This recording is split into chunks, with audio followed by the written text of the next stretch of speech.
20 and roll 20. What's up, everybody? Welcome to some more Friday Night D&D.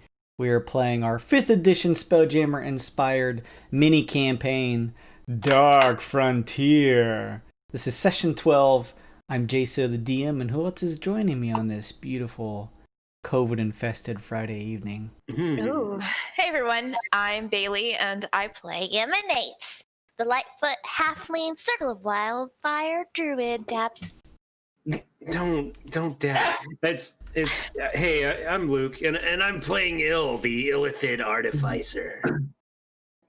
What's up? My name's Kevin, and I play Cogman, the Warforged rogue fighter.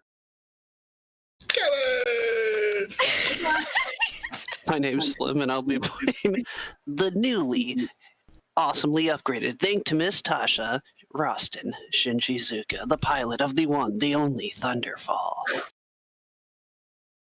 What's up? I'm Kyle. I play Voltro. He's the de facto leader of this here band of merry men and weasels.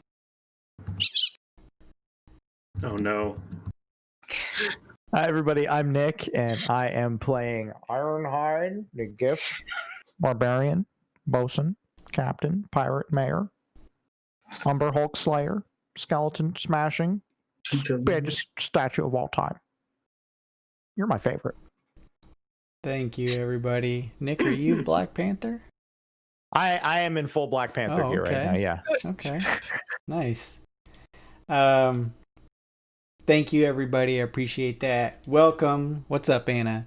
Anna's giving you guys some treats, but let me get through my spiel here. Anna, you're my favorite. Big thanks, as always, to our character art by Lumen Arts. Go give him a follow on Twitter. He does some really great stuff. Posted his link in the chat at Lumen_arts with a Z. Really cool stuff. Go take a look. Twitch channel points. If you guys are watching, even if you are not interacting and just lurking, you're building up Twitch channel points. You can see here in the chat that Anna just used some of those to buy Cogman. You'll get an extra card of inspiration, and I will get an extra card of inspiration. Thank you. Thank you, Anna. Thank you, Anna. Thank you so much. It works. Yeah, it finally worked. Go take a look at all the fun stuff that you can buy in the bottom left corner of the chat as you build up those points. We also have stream stickers. You can mouse over the stream. You can slap stickers down, and if you're a subscriber, you get channel-specific stickers, a lot of those including characters from this campaign. If you're interested in figuring out a little bit more in terms of the details of any of the characters in this campaign, we also use the D&D Beyond plugin. That's there's the ooh shiny from Anna. There we go. That gets used a lot when it's not this D&D stream, although I'm sure it could be used here too. Knowledge checks are free. You guys have been using them pretty aptly, though. I feel very proud of you guys. You guys are using them here and there. Good job. That is all of my housekeeping. So let's go ahead. Emma, you need some inspiration. Also, Kevin, go ahead and draw you an extra card since you'll have 2. I don't remember what my first one is. It's been 2 weeks. It's been a long time, yeah. And then, of course, if you guys feel like you would do better trying to trade out your card and get someone else's, now's the time to do it, or we would just move straight on. I have one that increases spell save DC if anyone wants it. Oh, wait. This one was yours from last week. My bad. I was not paying attention at all. Everything is loading extremely slow for me, so It looks like I don't have an inspiration card. I apologize. It looks like they're not up. Oh, there they are. Wait, they're gone. Oh, here, hang on. Boop. There you go. Draw. Cogman, this one was yours from last week. I was holding on to yours. Where is it? The one on the map. Ooh, I gotta choose. Hold on, let me zoom out. Okay, there we go. So I have too many now. Let me. Yeah, just toss one out and I'll take it back. Does anyone want the DC one before I throw it away? The spell DC? Is it a choose one? Yeah, it's a choose one. Okay, I'll take it because this one sucks for me. And you could just delete the one that, because I had an extra one, so. Yeah. Okay, the one that's on the map here? Yeah, just give it to that one. All right, there you go. Cool.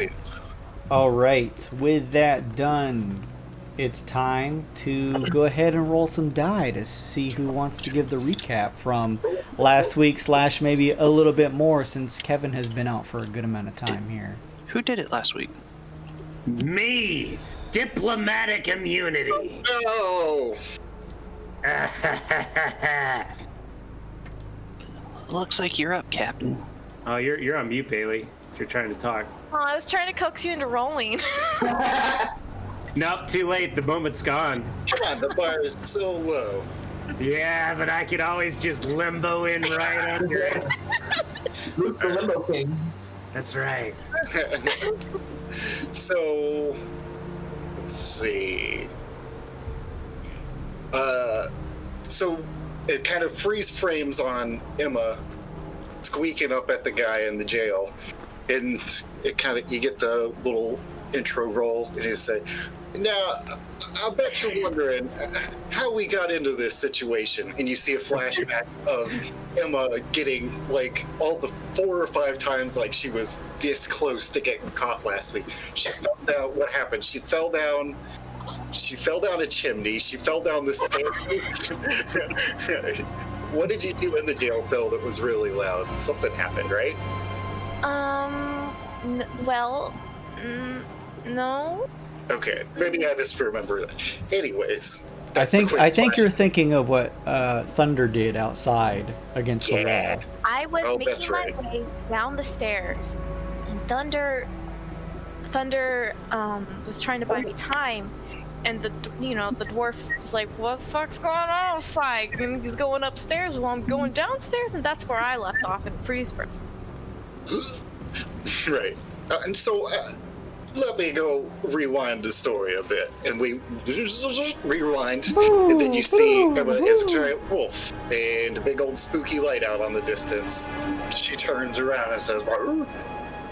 We all decide to get the fuck out. We were chopping down some wood to repair our ship when we got scared off by a spooky light. We returned back to the town here, picked up the shipmates that we left at the inn, and then we scrambled off towards the ship with all the repair materials that we had, only to find out that what's his name? Crude, is it?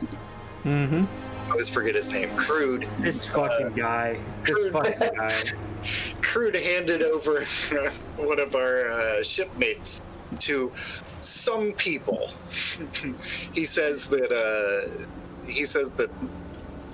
these mystery men came and said that we ourselves sent them to pick up the injured person, which we didn't. And he said, "Oh, that's fine. Let me just hand deliver you this guy that everybody loves, and everybody loves him, but let's just hand him over." They fucked off back to the village with him, or so we think, and we chased after him to find out what the fuck was happening. We decided to get some intel, to gather some intel, and that's when Emma chased off into the jail as a weasel, and that's where we joined the story now. Poppy! Were you here? Meat and potatoes? Did they give away meat and potatoes? Yeah, that seems to be what happened. Yes, Crude rather easily gave up the meat and potatoes, it seems to say. Yes. Bastard. Were you here, Kevin, when Emma got jumped by the man in the tavern? No. Okay. A lot has happened, to say the least. Yeah. So the guy that attacked me is the guy that I'm trying to get out of jail, because technically it's my fault, and he's not, I don't know if he's a demon guy or a demon hunter, or maybe he's just some hobo who's just in the wrong place at the wrong time. But That's I got him in there, and I'll get him out. He was a belligerent drunk that you goaded into a street fight. See, exactly. It's my fault. So, is Emma by herself in the jail? Where are the rest of us? Correct, because she is only going to go down there to speak with him and not free him. I can't even speak with him. Okay, I'm So, ready. I got it. To Good. paint you Good. a better picture, I will move the maps here. You guys are currently standing outside of the jailhouse, most of you at least. And we're giving an account of the two figures that you remember, with technically Cogman, I believe, as well, that you have a certain amount of belief may be the two culprits who ended up taking Meat and Potatoes / Briarburn and carrying him somewhere in town, possibly.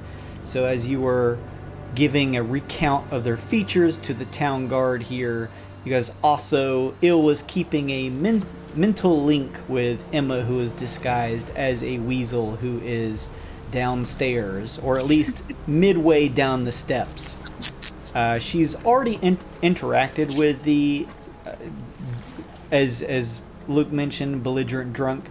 He's what he deems himself as a hunter, and his name is Malik. He's in the far jail cell. And he also was able to recognize Emma because she rolled a natty 20. So he knows that is actually Emma in disguise. However, as Emma was attempting to head back down the stairs to see if she could fetch the keys, because there is a key ring that was attached to one of the Dwarven guards down here. Some of the others attempted to make some distractions outside, and as you see here, Thunder has stepped up. A lot of this is wood, but the actual outside, the walling here of the jailhouse is actually made of like a cobblestone. So Thunder has stepped up and started pounding against the stone, just sort of trying to distract by relenting about your guys' stolen crew member, and that made all of the two guards here immediately raise their weapons and throw their hands up and call for him to immediately stop. And as this happened downstairs, which is sort of shown with the darker snow here, it's actually underneath the snow because it leads down into a basement area. As Emma was trying to track down sneakily as a weasel back down the steps, she looked down to see that the guard had turned to shift and turn his attention, seeing a small weasel midway down the steps downstairs as some commotion was happening up on the first floor.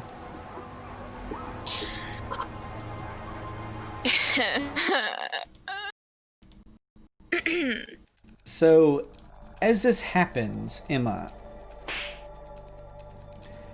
the guard here, who is covered in some thick furs, very pale dwarven-like features under the hood, quickly turns and looks up the stairs as he's about to approach up them, as you hear a loud punching sound coming from up on the top floor. He pulls, using thick fingers, pulls the hood back and stares for just a second, almost in disbelief that there's a small creature just that's found its way inside and is halfway down these steps, or up them. He has no idea where this has come from. He stares for just a second and then kind of just gripping a sharp spear in one hand, begins to step up the steps slowly and kind of running a furry glove your way towards you. Just goes, "Shoo, get out of here," he says as he begins to head up the steps. What do you do, Emma? Emma gets Emma is gonna and get out of there. Where do you run to as this happens? Can I try to run past him? You can try anything.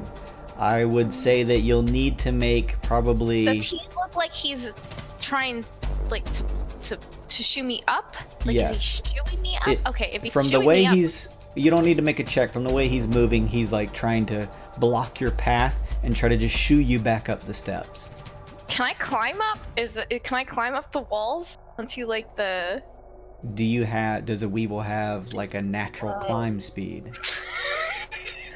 I'll say you can still try it even if you don't, but it's not going to be easy. Get a matrix jump off the wall and around him. 5e. I just don't want to fall and like take like 5 points of bludgeoning damage. Even if you were to crawl on the walls to get over the dwarf crawling on the wall, it wouldn't be high enough where you would take damage. Come on, Emma. Okay. What are the chances that would happen? Yeah. Shut up, Luke. No. Yeah, she doesn't have a climb speed, but So you she could does still- have. You could either crawl up the wall because there is sort of like the cobblestones on the sides of you that gives you some purchase with your weasel claw, or you could try to run in between his legs. Like he's trying to like block the way off. He's kind of a stocky dwarf, but you're a small weasel, so you can just weave in and out of his feet. But I'll need you to make an acrobatics check to try and weave past him, and let me know whether you take the wall route or try to go in between his legs before you do this. Oh, I get to use my weasel acrobatics, right? Yeah, you're in your weasel form, so it would go off If you're that. a druid, I think you can use either whichever's better with wild shape. Even better then. You get the physical stats of the monster, but your mental stats. Well, there you go. Then. Never mind. Well- So whatever the weasel can do. I rolled, that's technically gonna be... Guys, my rolls are... If I want to do anything, it's not gonna happen, so it's a 6. How do you try to get past them? I just tried to climb up the wall.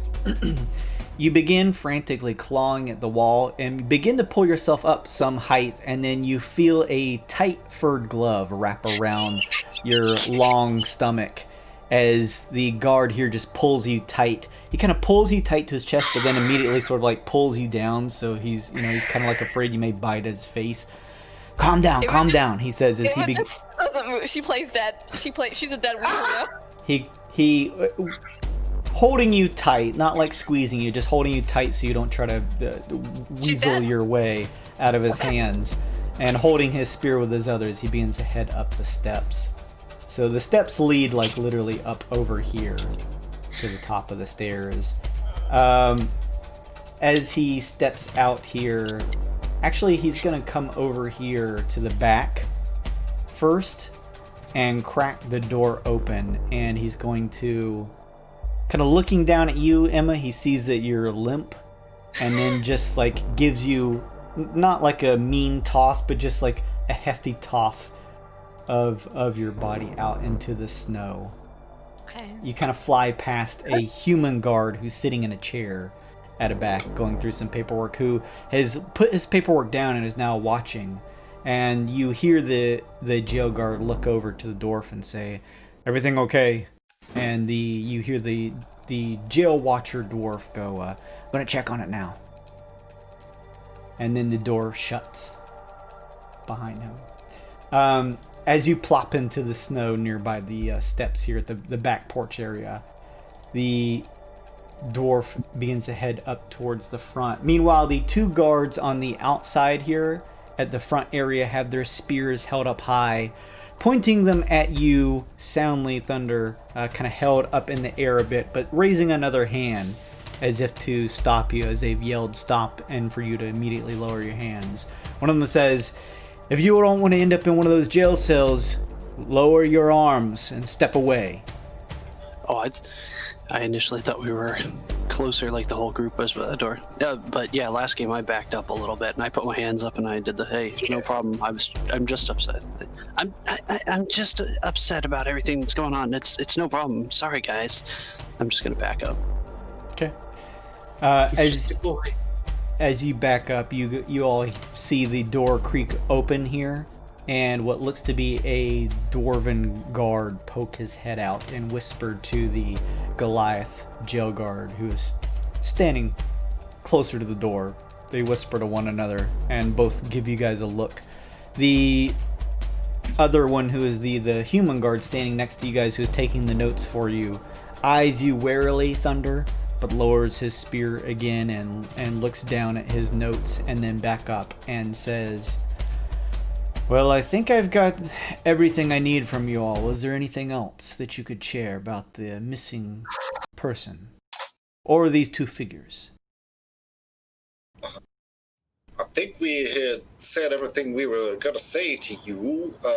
Believe we were actually going to ask you where to find, was it the teller or the preacher or something like that? Speaker. The speaker? You guys know where he is. Or she, rather. I don't think that we were done here. We were just waiting on Emma to get out. So I guess we'll go to that place that we decided beforehand where we were gonna meet her. Oh, fuck. Oh, wait, we can talk to her. That's right. Well, I reach out with my brain. Where are we telling to meet? Dealer's choice. How about in front of the adventurer's store? Excellent. I reach out to Emma psychically to see if Weasel Emma can hear me. Yeah, okay, I'll meet you guys there. All right. She's not dead, so that's good. Excellent. Why would she... I don't know. How do human jails work? I mean, how do normal jails work? Who knows? The human guard here begins to ravel up the parchment that he's taken the notes from you guys on into a thick gloved hand and looks to you, Thunder, and then the rest of you and says, look, I understand your worry about your missing crewmate, but just Abducted. be warned that tensions are a bit on edge here in the city limits. Do your best to be on your best behavior, lest you spend a night here. Oh, good.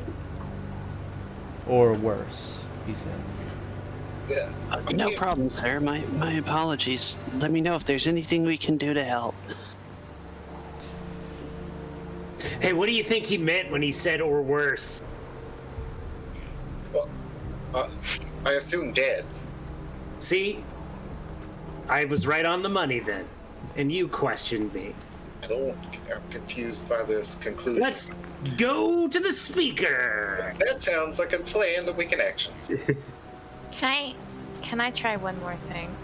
Yeah. Oh, Emma! I'll weasel away from this guy.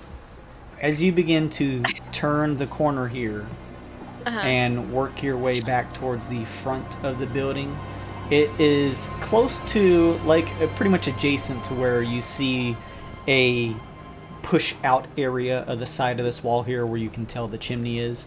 5 feet before that, like this space right here, is where you see pretty covered in a lot of frost, but still visible, is with a little clawing of some snow out of the way. You see behind it the glass window that looks down into the basement of the jailhouse. Can it be pushed open by little weasel paws? You can attempt to give it a push open with a strength athletics check. Okay. Oh, that's good. It's a -4. Don't worry, guys. I can't believe you've done this. John. Okay, 3. You know what? Is anyone around me, Jason?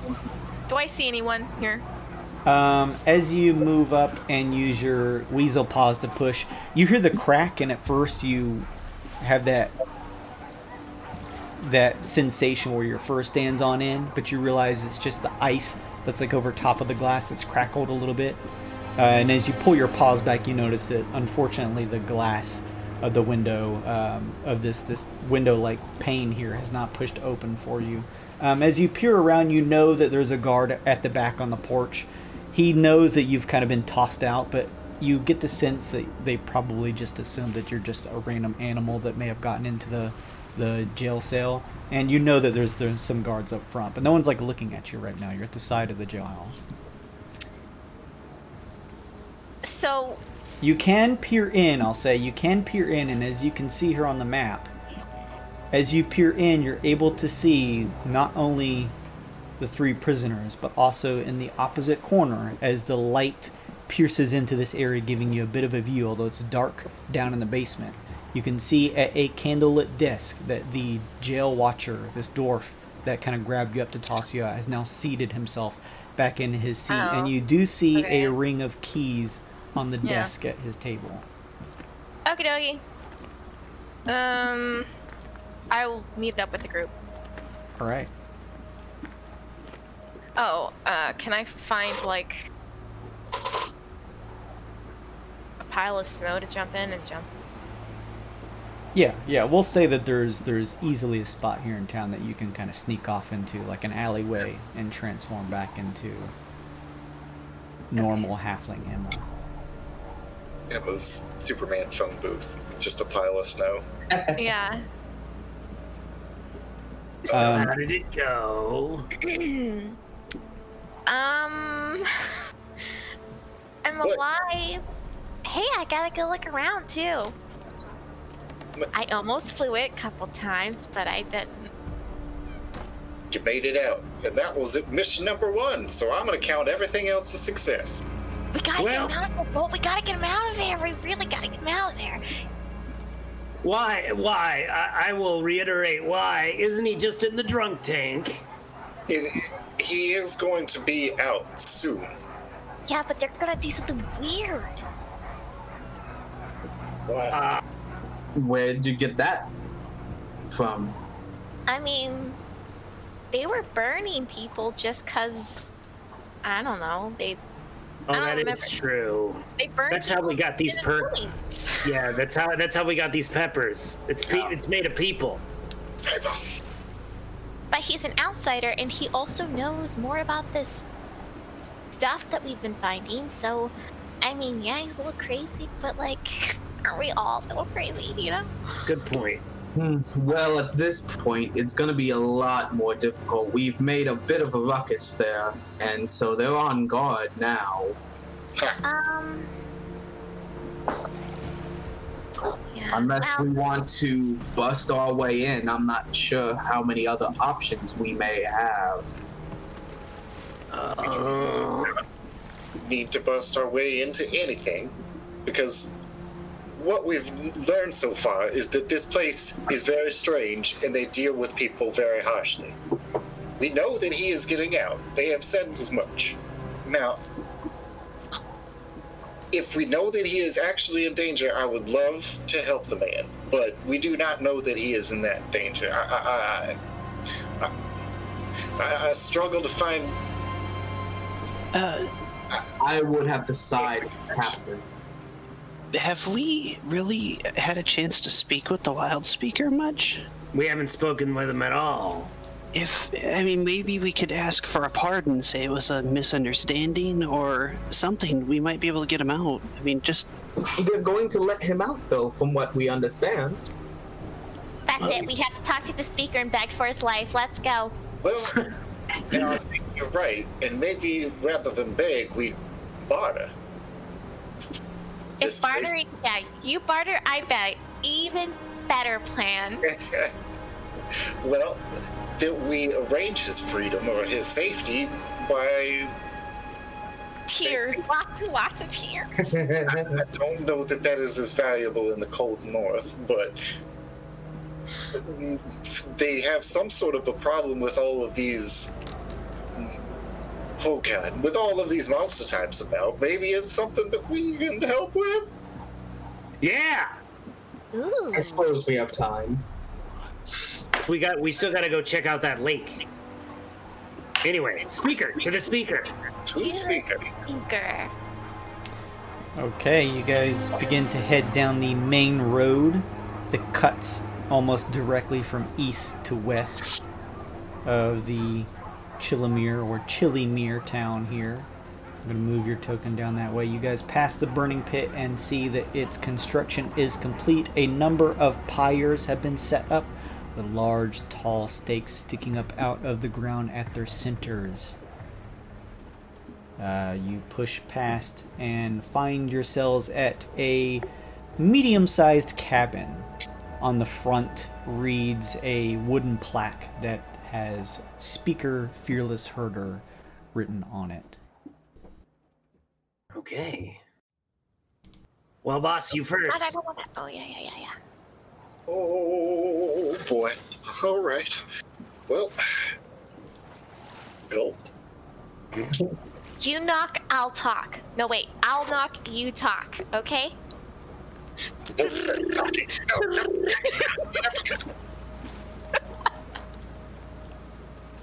Already a disaster. So what do you guys do? We're banging on the door. Knocking on the door. Okay, Not really just making talking. sure. Just making sure. No, I'm knocking. Jeez, I couldn't tell if you were formulating the plan or doing the plan. No, it's happening. Okay. As you rap upon the door, it opens and you step inside to see what looks to be another human guard standing at the doors that has opened it to allow you in. You all begin to step in. It is somewhat warm in here. There is a fireplace as well attached to this area. It is somewhat darkly lit in here, but inviting lighting. And as you step inside this candlelit area, there are a number of shelves and bookcases here with a number of, looks to be just books about the area, some scrolls and other things on their spines talking about the general history of the town, things like that. At the center of the room is a large desk, and seated at it is a very tall Goliath, and although she is covered in thick white, what looks to be wolf pelts, you guys can easily tell that she has some musculature to her.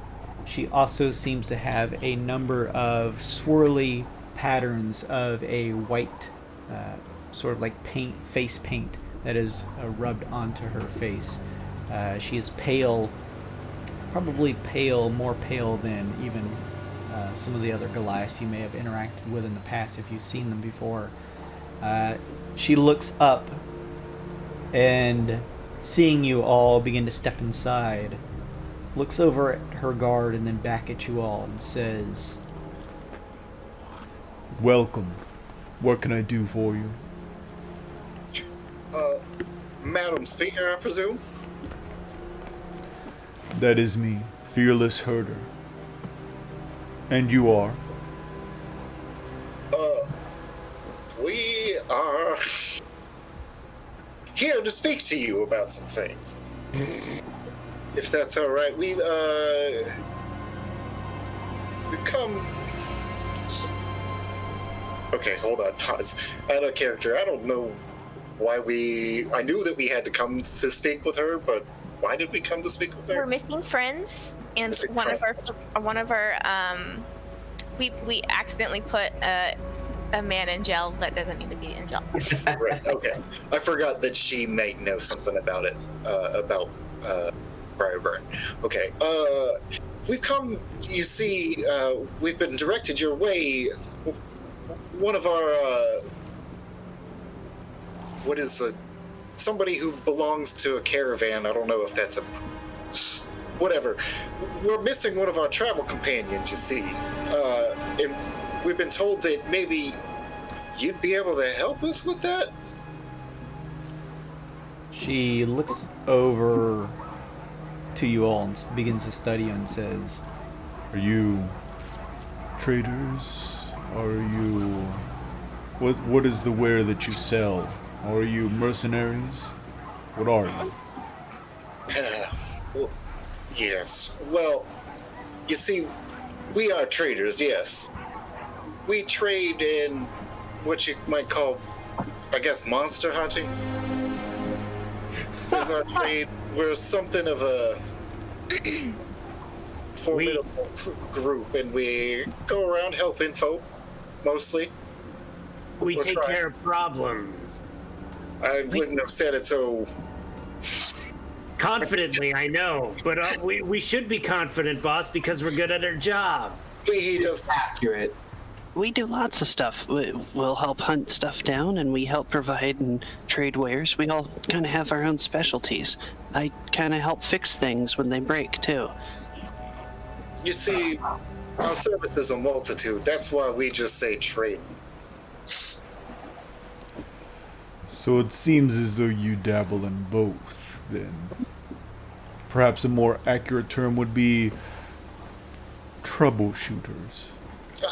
Ooh, troubleshooters is so good. You know, We should call ourselves the troubleshooters. the one thing that we are missing from this group is a writer. If you're looking for some work, troublemaker, trouble solvers. That's Ooh. That was almost a slip there. that was Freudian. Yeah. Well, I have a bit of a full plate on my hands. However, if you are missing one of your own, you're welcome to report it here to the town guard. We will catalog it and do our best to see what we can do into looking into it. Perhaps cover some ground that you haven't yet. You do not look familiar around these parts. I am assuming this is the first time you've visited T.H.U.N.D.E.R before. I'm working on a sneeze if somebody wants to jump in. Yeah, it's a lovely town here. The Pyre Peppers are to die for. She raises an eyebrow. Where do you hail from? Gettysville. Gettysville. Gettysville. You could just say it, Em. She just said Gettysville. Gettysville. And other parts, I mean, we're all from different parts, to be honest. Bit of a nomad, you see. That's a caravan, caravan life. She sits a moment in silence and says, Oh, shit. How's the yak's milk these days over in Yetisville? I want a survival check. Is yak's milk something that would survive at this cold climate? Because I think that sounds bullshit. I want to do a nature check on yak's milk and see if that's Oh. even... Intelligence check for history. Bolt, that was a nature check? Survival. Survival check? It would be difficult to store it. There would have to be like a special building that would have a set temperature to ensure that it doesn't easily get wasted. But a possibility, yes. Bolt doubles over and says, "You remind me of my grandpapa. You know what he would say? The trouble is keeping it warm." Emma, you rolled, yours was a nature? 16 nature, yeah. And what were you trying to determine? If... Was it Yeti's milk or yak's milk? Yak's milk. Yetis. Yak's milk, okay. Where did Yeti? Gross. How do you milk a Yeti? I don't want to know. That bipedal thing. Is that something that would be in the... Did we already do this? Something that would be in the cold? Yeah, that's what we did. Oh yeah. man, I'm sorry guys. Yours was Okay. better than mine. Yeah. You're asking if it's something that could actually be like a thing here? With the 16, yeah, you get the idea that you've heard that yaks usually, after they're pregnant and birth a calf, that they typically do produce a certain amount of milk that is somewhat charged with a good amount of things that keep one healthy. Could also be, yaks can also produce butter too. That can be used as lamp fuel, which may be productive in a place like this. Okay. Keeping it warm. You get it? My grandpapa, he was a funny man. And then just to cover all the bases, Thunder, you rolled a history. Was it for something specific? Just to see if I knew if there was yaks on this planet.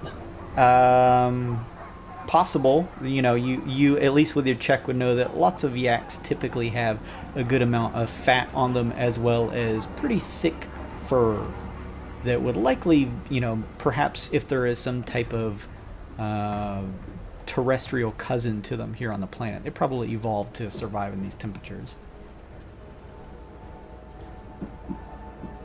So with that, do we feel confident answering that the yak's milk is in season? Would the Crino have told Ironhide during their long, deep talks with Speak with Animals about yaks or yak's milk?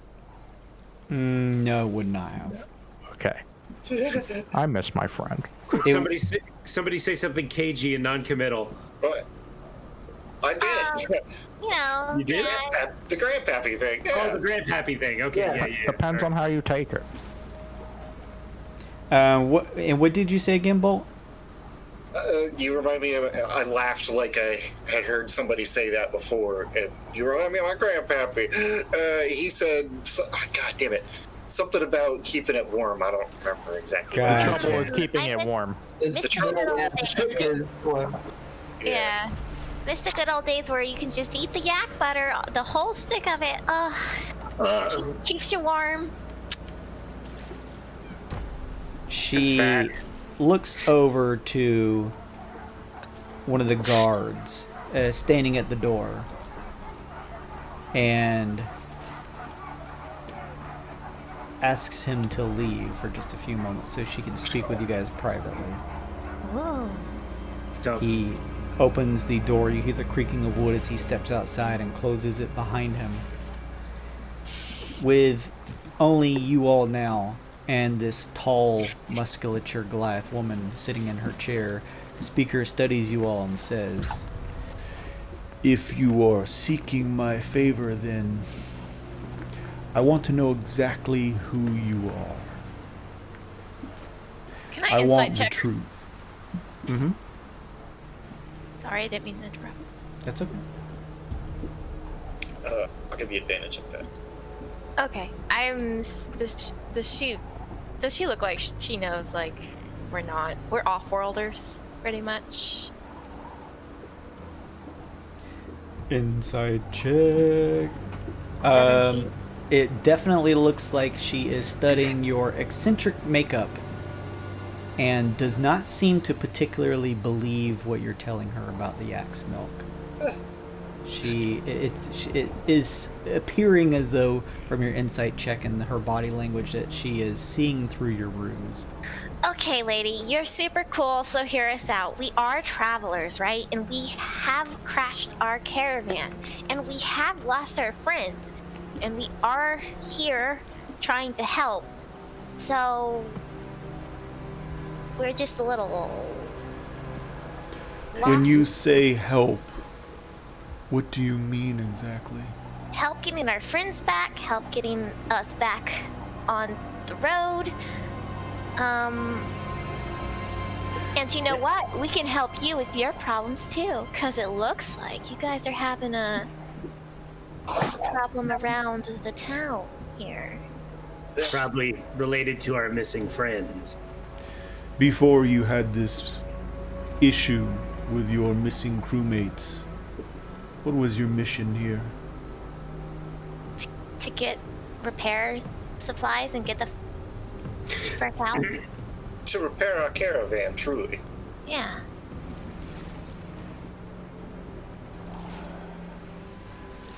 I see. And that was all. You brought the caravan here to seek repairs and then to leave. Well, that is all that we came here for, yes, to repair the caravan. We weren't planning on coming here specifically with our caravan. We just broke down along the way and had to come here. We heard a lot about it. We heard Make that there were interesting. a deception check. Oops. Either you, Bolt, or Emma. You do both. Both at the same time, like we're knocking. Ready? Oh, yeah. Ready? 3, 2, 1, go. Oh, fuck. It just gets worse. It never gets better. We're not lying. Well, you're not lying, but you're not we telling are- her the full so- truth. So I got the roleplay solution for that. We had heard lots of interesting things about lakes and that around here. And we decided to see for ourselves. And then that's her deception roll to that. We are Makeup. problem solvers. The makeup of you troubleshooters. The 2 creatures you have with you made of steel. They are not of this world. They are not.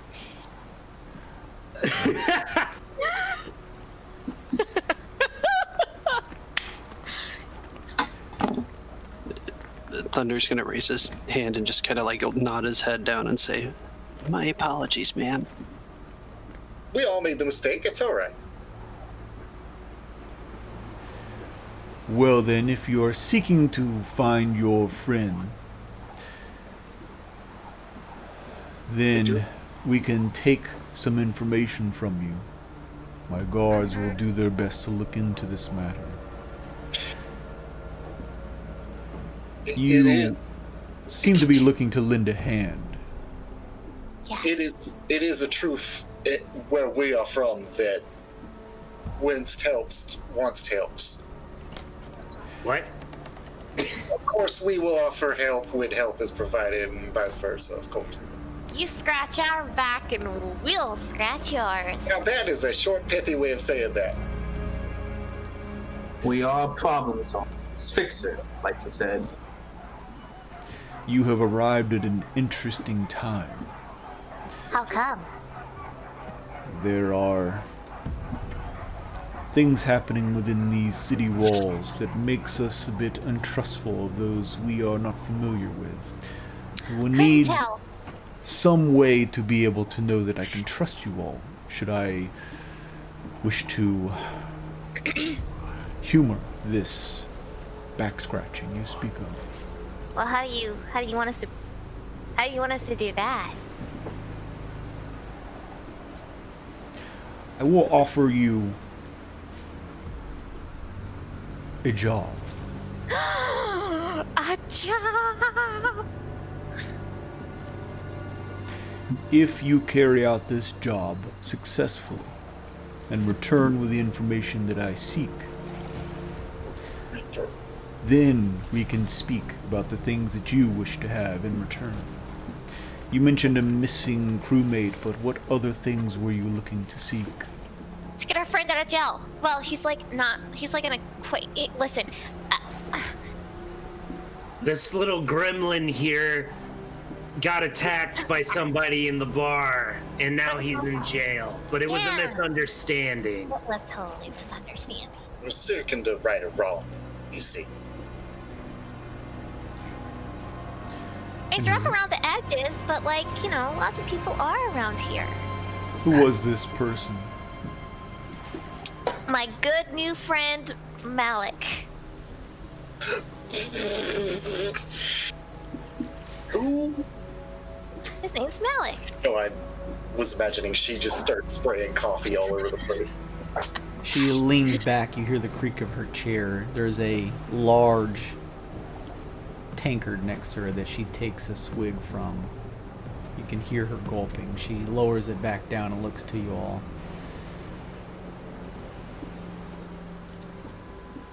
And you're wishing to do what with this Malik? I mean, he seems kind of like an outcast. He can come with us and we can take him off your hands. At the very least, reverse the trouble that we got him into. Yeah, I feel pretty guilty about that. You know how we said we're problem solvers and monster slayers and that sort of thing? Well, he was apparently babbling on about demons. Well, we thought we could maybe lend a hand. But that turned into a fight. Apparently, I wasn't there. They're lucky they tore me off him. I would've... No, that's okay. It's fine. Never mind. I was buying wood. That's not... That's... Jesus Christ. My memory's not what it used to be. That's not what I remember happening. But Oh yeah, I was totally gonna beat him up and handle the justice my way, but then your guards stepped in and just ruined the whole friendship experience, and now he's in jail because of me. right. That is what happened. She is a little champion. See? And we're trying to right that wrong. Mm-hmm. And, you see, we've also seemed to notice a couple of things on our own, in gathering materials to repair our caravan. And I will make eye contact with everybody before I reveal every part that we've kind of uncovered along the way, all the devils and stuff. The moon! Oh. Yeah. The moon. Show your butt. The moon! Do you reveal everything? Yeah, I don't see why we need to keep secrets of her land from her. So you tell her about the glow in the woods. Mm-hmm. Yeah. The What else? undead. The graffiti. The moon, which was also. Oh. Do you tell her about the undead that was at the city gates with the moon on the scroll? Yeah. That's what Bailey was saying, the graffiti. Like the I see. sign that he had, the foreteller, or the crier, I suppose. The narc. She says, Dead Frost Forest. The trees have a magic in them.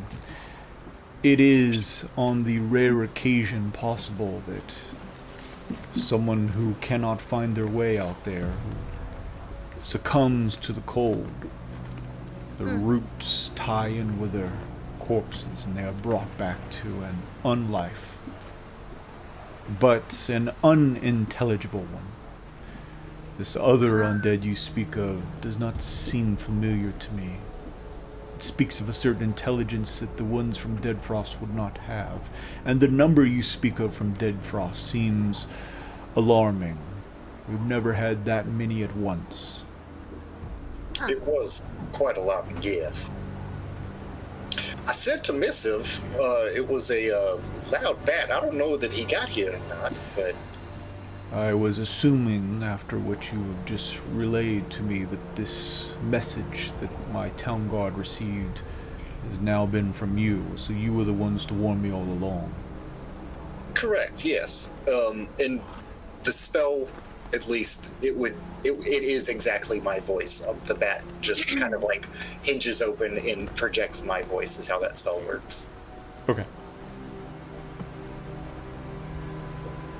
So, I have some troubles that I suppose that I could have you look into. Yes.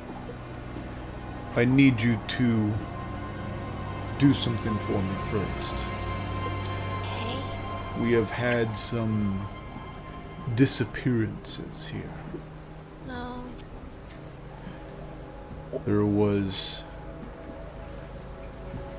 what was told to me by a hunting group that heads out to Lake Numb during a hunting trip, as though a large wolf fell from the sky into the lake itself. Oh no. There's a lot of confusing statements to that, but okay. It's gotta be there. Confusing to myself as well. I say psychically to everyone, that's gotta be the Trine. That's the Trine. Long story short, I've sent a few teams out, one including myself, to assess things. We were attacked by some of these unliving creatures, who crawled from the cold of the ice now that the lake has been disturbed. As most of the members of the hunting parties came back, we have been inundated with a number of attacks from various groups of wolves on top of multiple disappearances, though most members have returned relatively unscathed. I have some suspicions about this Malik, as well as another member staying in that jailhouse. Before I would allow you admittance to question them, I would like you to look into another matter for me. Oh, a different one, separate from this. Separate but similar. A disappearance. Our town wizard has gone missing. His magic provided quite a boon for the number of activities here within the town. He was well regarded, though a bit of a recluse. His name was Califel. He was human and male. Slightly older in years, but not gray in the hair. Lucky bastard. He has been missing for some time now. Quite a few days. Well, Where was he last seen? tell us the basics. Yes, sir. Ma'am. It is at this point, as we have been busy looking for other members, that it is time to take a checkup on him. I did not want to intrude on his abode, but now the time has come, and I fear something terrible has happened. The less I have heard of him I do not know, and I am tasking you to search his home, see what information you can find. An invasion of privacy, yes, but he could be in peril. One we're happy to provide. Don't worry. We are problem big solvers. Breaking and entering. Just another. It's not breaking and entering if you have permission. You know, all set aside, where is this place? Hang on, let me turn my voice off.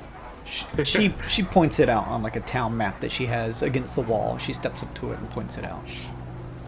While she's also pointing that out, I'll mark I on the want to map. get a sense of the area that these wolves and undead have kind of occupied, and if they overlap where his place would be, or how far away it would be. She points one at the northern trail leading to Gelid Pass and Lake Num. She points two over at a trail that leads off, but still seems to be closed in by some stone wall. And then she points out three that specifically have come from the closer to the gated area leading out west to the Dead Frost Forest and the Adamant Mines. Okay, so I'm looking at the town map here. So, like, the north to north. It seems to kind of start north and then gets more concentrated at about due west, leading out towards the Dead Frost Forest. Oh, okay. So there's more higher heat map over here, a lower heat map. It seems that way? Yeah, more attacks on the west side than the north, and that seems the general arc of where it's coming from. Okay, and then the wizard, which kind of direction? And this right here, Califel's abode. Oh, inside the. He's just up there, you lazy. Go and talk to him. She says, I would that I could have checked in on him sooner, but the security of my town guard and the hunting parties came first, unfortunately. I hate to prioritize like that, but if this town does not have a good defense, then we cannot protect the others. I'm gonna raise my hand to her. Yes. Like, up to ask a question. As she Ma'am, says yes, I point and say yes. ma'am, I had just a small question. I mean, I do want to say I promise that we are here to help, but... That is a strange voice that comes from such a large body. It's the voice modulator. We find it easier to connect with that voice. Do you think she knows what a voice modulator is? I say psychically. I get that a lot, ma'am. I'm sorry. I do promise we're here to help. I promise, but You said me and my friend over here, I point to Cogman, were not of this world. Have you seen anything else not of this world or anything to an extent? What the fuck? Make a persuasion check. Well, I mean, she legitimately looked to me at us and said, "You don't Confirm think." it! You don't confirm it! Let him wonder! That's all right. Persuasion, right? You're doing great, Yes. kid. Always forward. Well, since the cat's out of the bag. Yeah. Fantastic. Shit. Yeah, ability Never high. gets better! It never gets better! Ah, Why don't you come on out? No more secrets between friends, yeah? Man. do it. Who you saying that to, Bolt? Thunder? Yeah. Shinji. Oh, I guess that would help, boss. And I, just quote unquote doff the armor as a action and slide on, or just hop on out. It's just a suit of armor, ma'am. I helped build it. I use magic to help me move it. It's so I can help fight and protect with these guys. I promise. She has to push herself up out of her chair and almost lean over her desk to see you. I take a see knee now. and kind of bow to her. The voice now matches with your body. She sits back down. Yes, I have indeed seen many strange things in my many years. Let us just say this will be a trial task for you all. I am hoping that you can carry this out.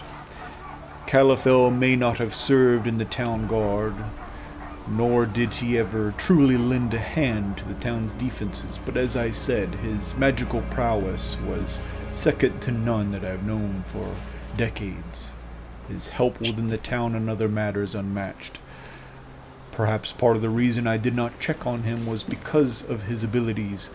I believe that if he were to find himself in trouble, he would likely be able to get out safely. Still, after a number of days, I've yet to hear word of him, and therefore would like for you to go check in and ensure his safety. Or at the very least, find out where he may be now, and if any trouble has come to him. Absolutely. Now, well, I guess we'll just start there and move from that.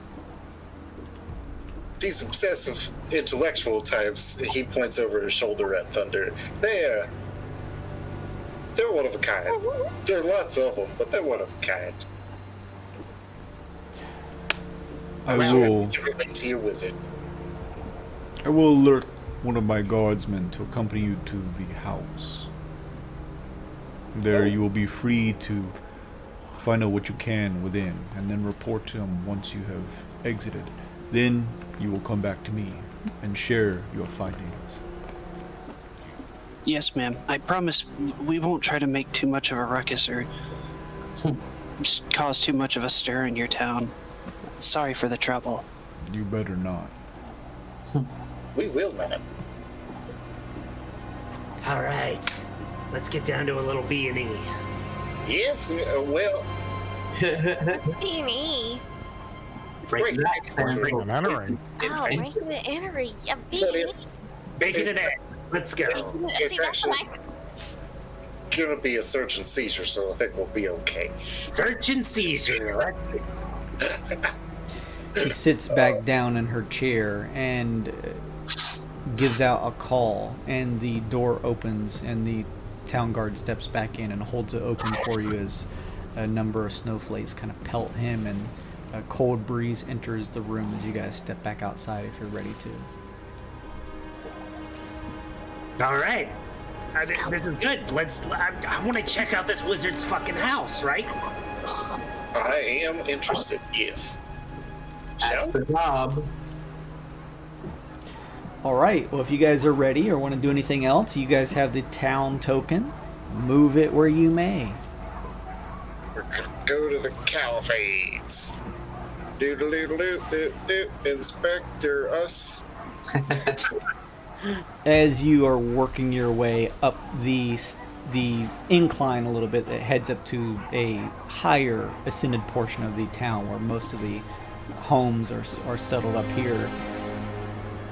Cogman, you feel a pressure against your back as you're pelted with a thick snowball.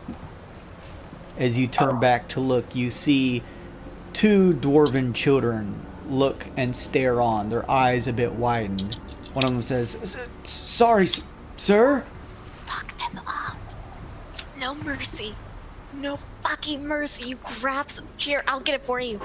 Just take this and you fucking whale it at them. I grabbed the snowball from Emma.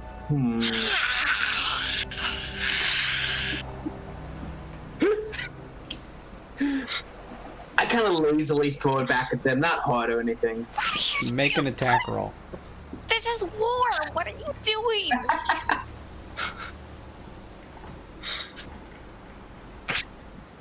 I mind blast the children. 10, First charge. I guess. It pelts one of the kids right in the face, and he's thrown back into the snow.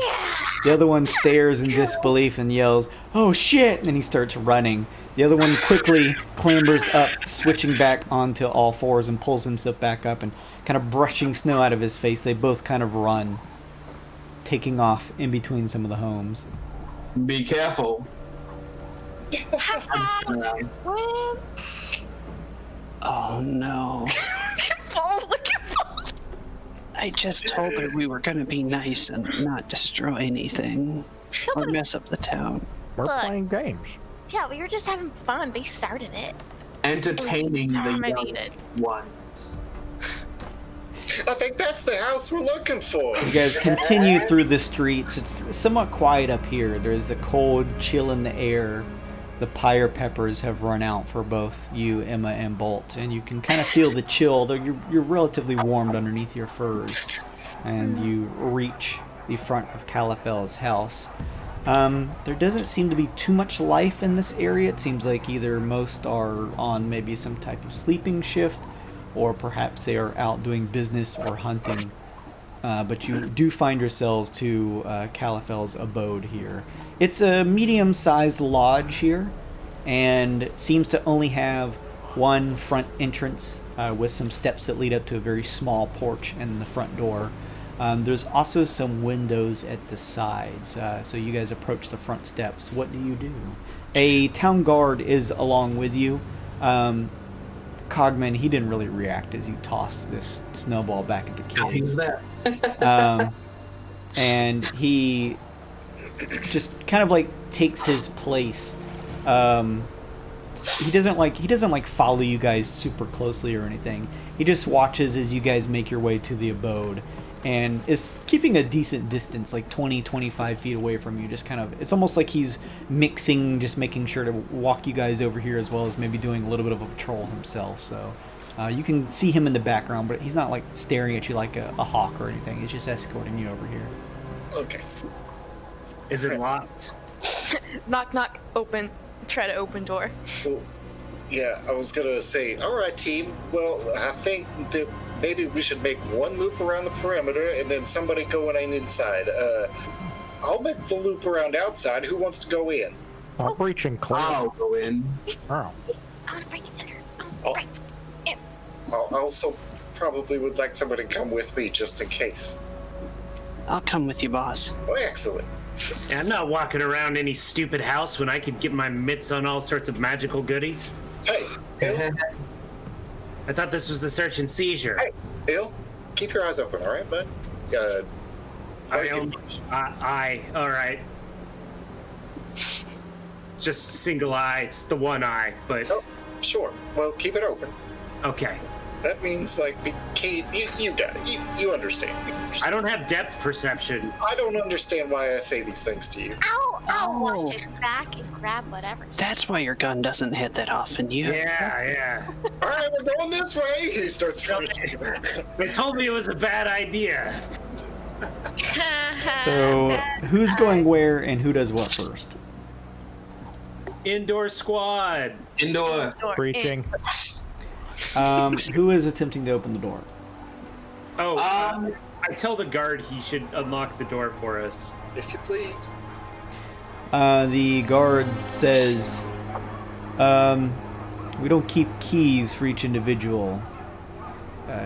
Just do your best not to cause too much property damage. I'm going to Wizard, who cares? Cogman, open the door. I'll go in. Can I, like, well, I'm going to investigate the door, see if there's any traps or anything on it. Sure. Yeah, this is a wizard. Probably a good idea. 14.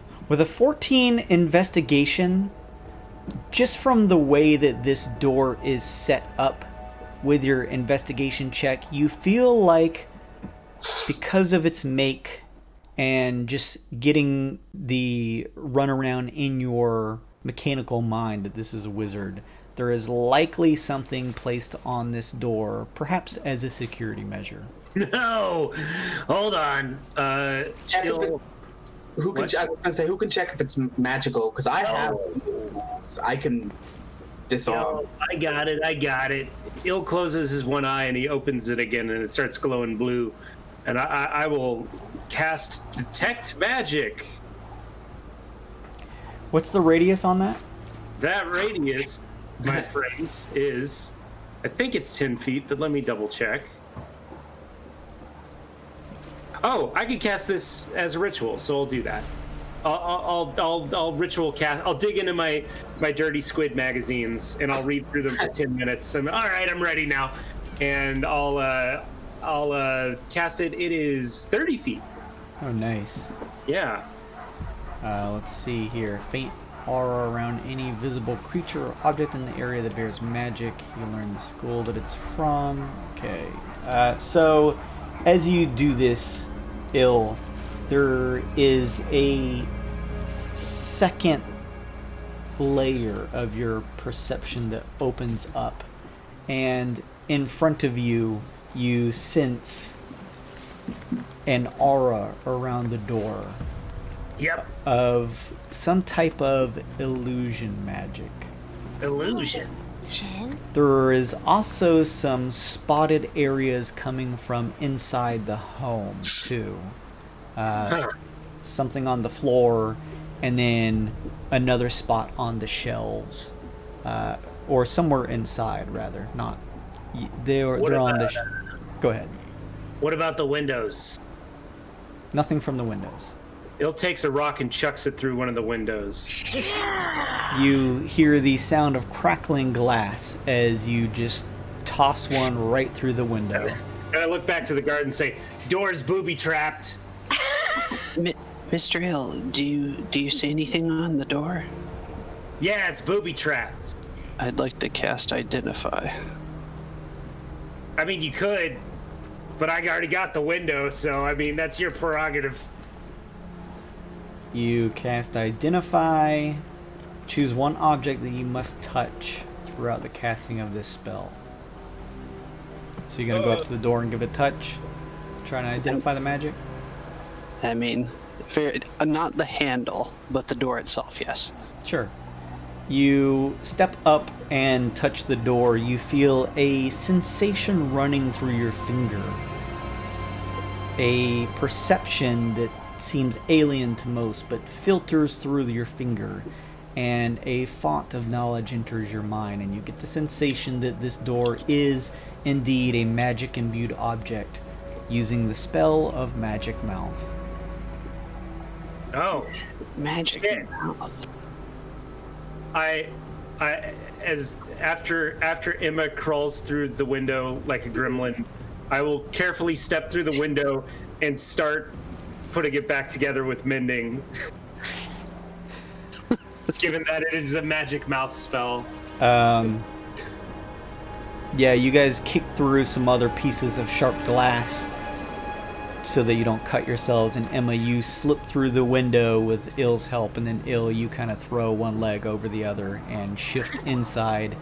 And as you guys immediately enter, before you kind of begin some mending, Ill, you guys begin to see in this area, as your eyes adjust, that this home here, this bow to Califel, is pretty cold and dark, somehow even a bit colder than outside. You notice around that there is a disheveled bed here and plenty of shelves and stands for books, although you don't really see many that are here at all. They seem largely empty. Your magic detection ill.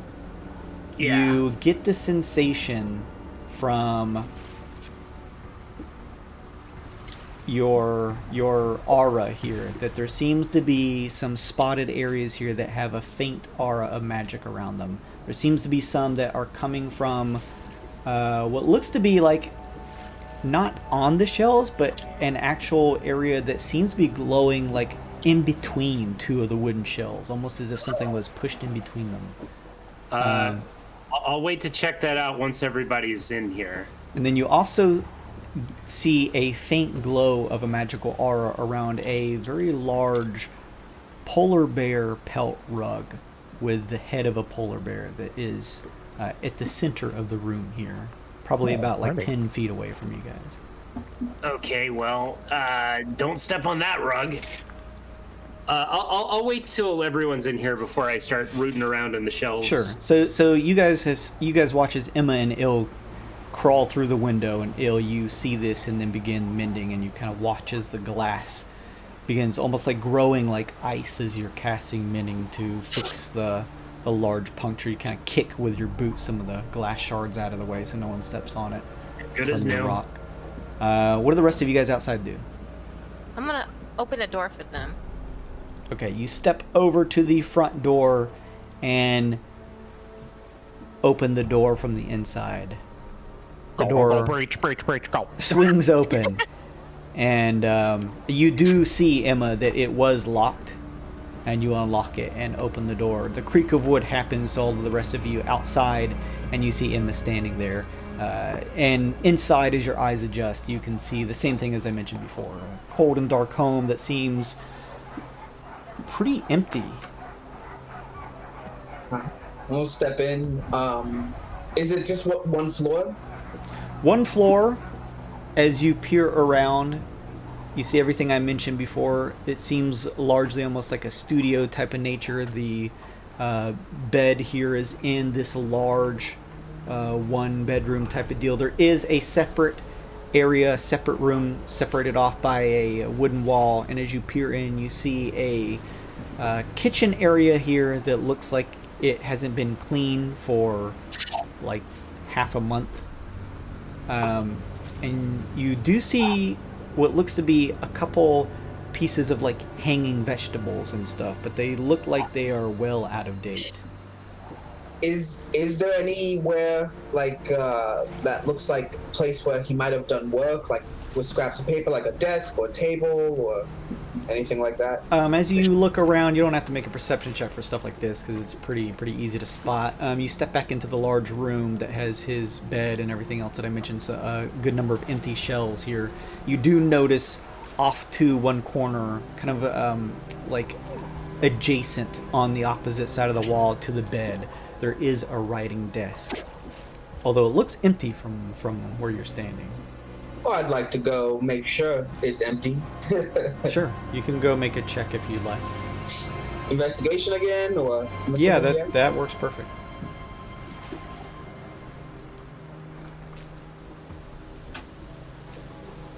$17. You begin to just, taking some precautions, but just lightly looking through some of the drawers here on the top side where the desktop is, and find that everything is empty. One of them is particularly dust-filled.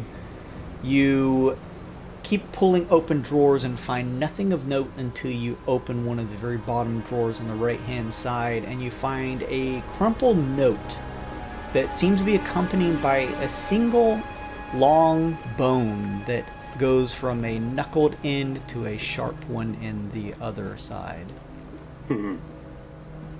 I'll pick up the note and try to see if I can read it. You pick up the crumpled piece of paper here and unravel it, and there is it's relatively decent handwriting on here, and it reads, "I see the signs in the sky now, more clear than ever. The new ones approach, their arrival heralding a new beginning. It is almost finished. All that is left is for me to give myself to it. I too shall ascend. One more trip out to the ruins beyond Dead Frost. There it shall be completed. I shall become a harbinger for their coming arrival." Oh my god, he's turn 2. Holy moly. Yeah. It's Hey. So I guess I know where we need to go if we want to learn more about the wizard. Doesn't sound like he's come back though, so free reign, guys. some world you hear Aesop say, "Rise." Rise. Okay, there's something going on with the shelf. By the way, don't step on the bear rug. It's magic. So don't touch.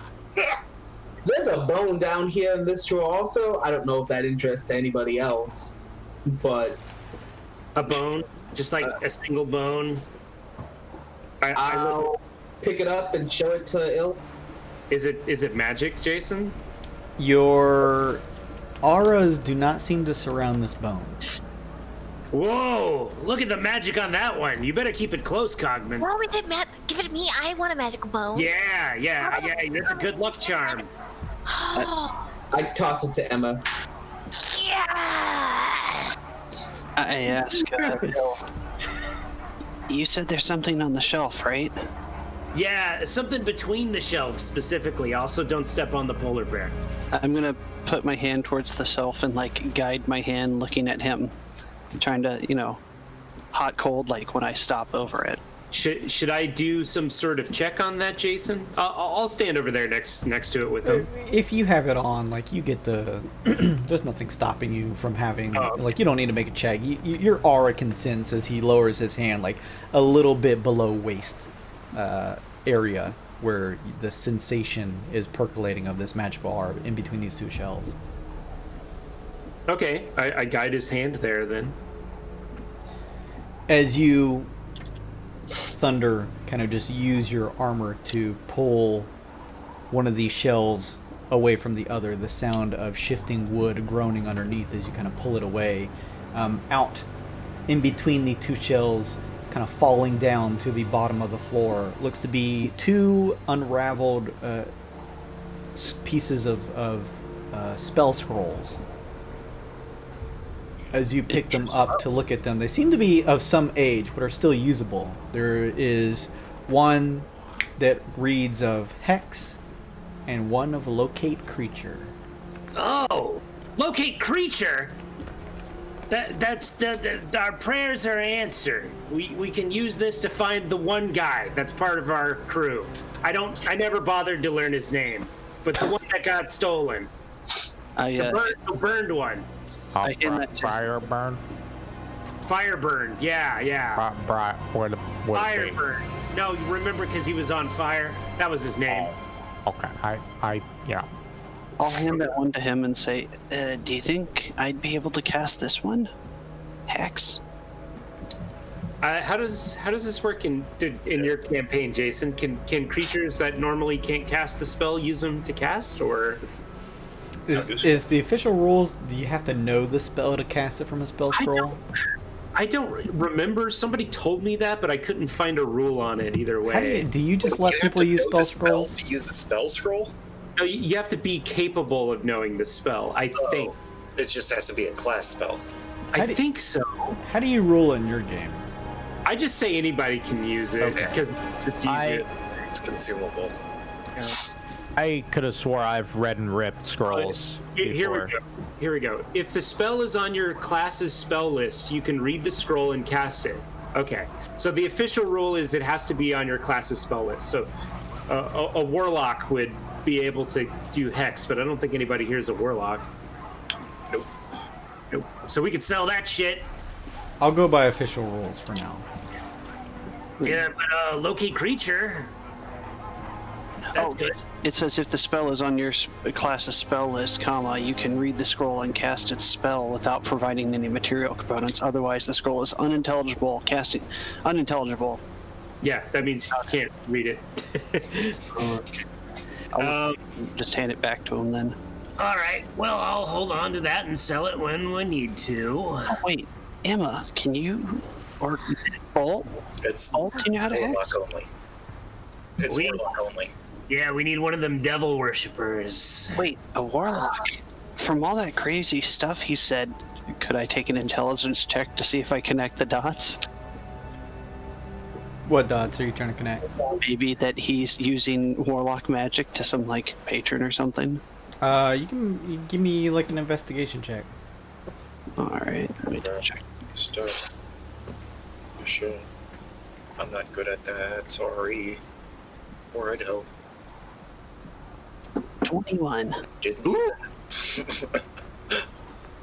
With that investigation check, it surely seems, based off of the nature of the writing on the note that Cogman found, that this Califel, despite being called a wizard by many here in the town, is likely a warlock. Yeah, that makes sense because of the scroll. It seems as though they certainly seem to have a disposition towards following something that seems relatively ominous based off of the note that you've read. I like that the hex scroll was the line for you, not that he was going to be a harbinger of doom. Listen, when you're a crazy wizard, you think up all sorts of stuff. Wizards can be evil. I suppose. All right. I can cast locate creature though, so this is good. Nice. But we should wait until we're closer to where we think he might be. Yeah. What's the distance on locate creature? It's 1,000 feet. Not very. What's that translate into in the miles? A third of a mile. Let's see. Yeah, I think you're right here. 1,000. Mile. Oh no, it's way worse. 1/5 of a mile. Excuse me. Well, in that case, does it? Aside from what school of magic is the rug?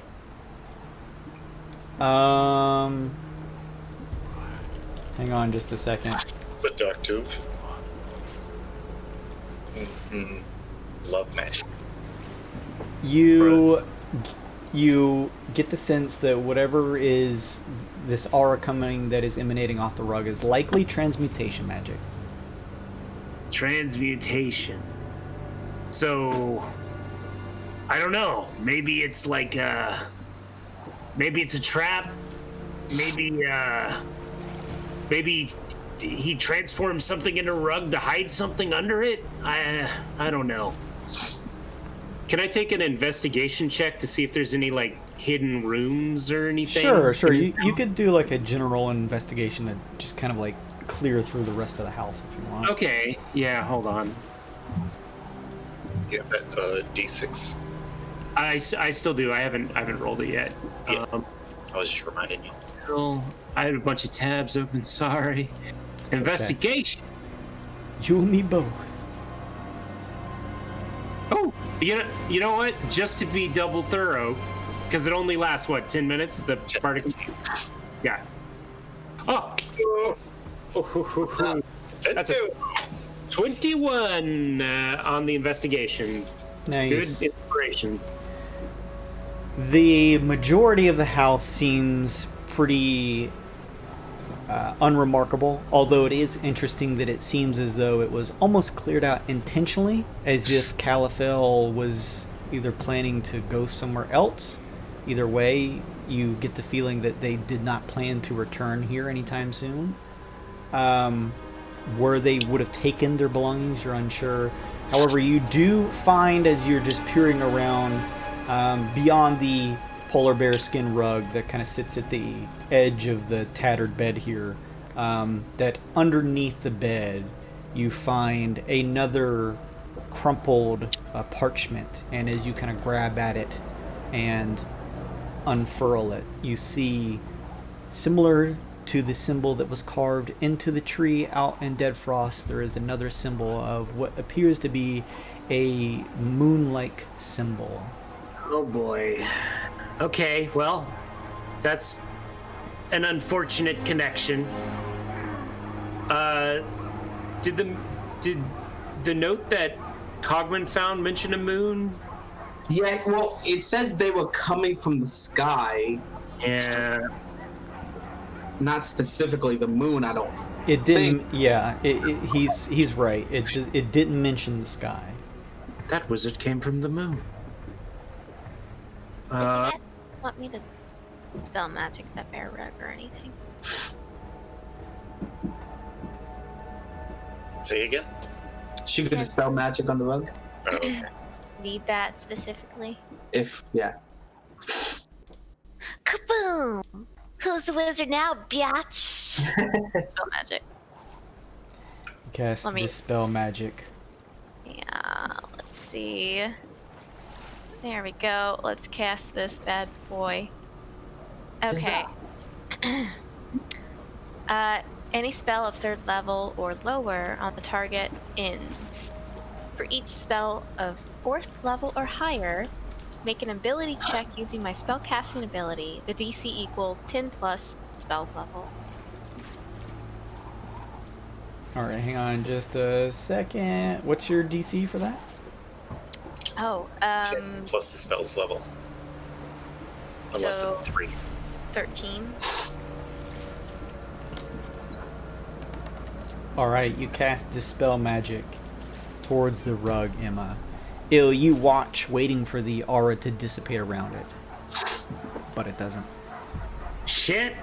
Oh, I guess I'm not the wizard. Still persists. Hold on. I don't know that worked right. She has to make the check. The spell level is what determines the DC. So if it's the rug is enchanted with a 3rd level or lower spell, then it just disappears. If not, then Bailey makes a check to dispel it. There is a special rule here Okay. for something that I'm going off of. Okay. fair Otherwise, I totally agree with you guys. All right. I vote we leave the glowing rug alone. Do we have any idea of where this guy might be, judging other than the forest? I hope it's not the forest. Bolt, tell me it's not the forest. enough. What? I can't hear you from outside. Okay. It's the forest still. Seems like it might be the forest.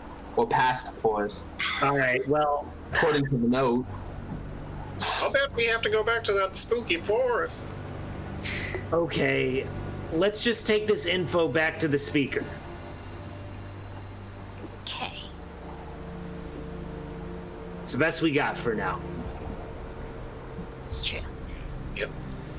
All right, so you guys want to head back out? Well, I still wanted to check around the outside, but I guess there was no foul play, so it's kind of a moot point. Yeah, it seems he left of his own free volition. Yeah. It's up to you guys. So you Ah, fuck it. Yeah, no, I want to look around for, like, if he's got, like, a cellar or something. sure. It can't hurt.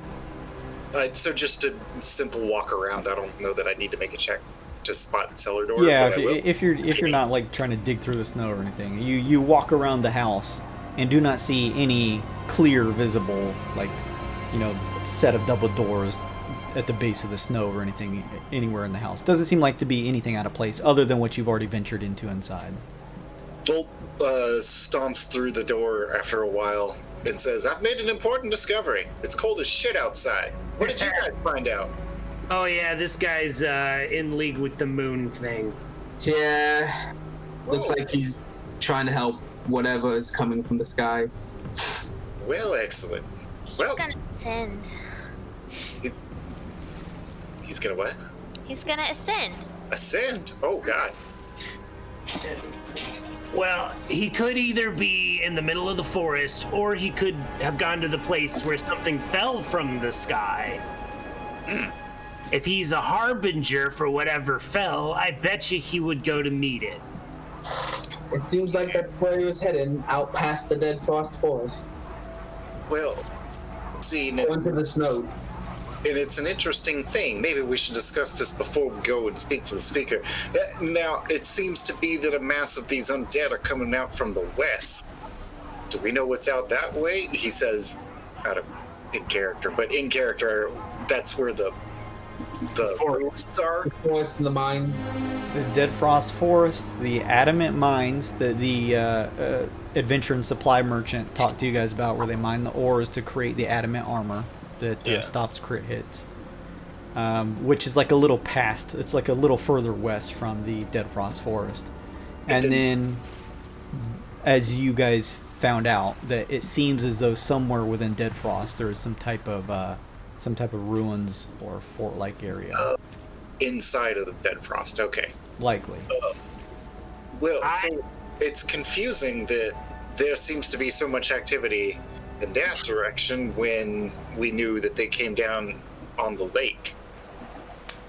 Well, I say we just tell what we found, and then we go check out the lake anyway. We need more info before we just go waltzing into a big old forest full of doom golems or whatever.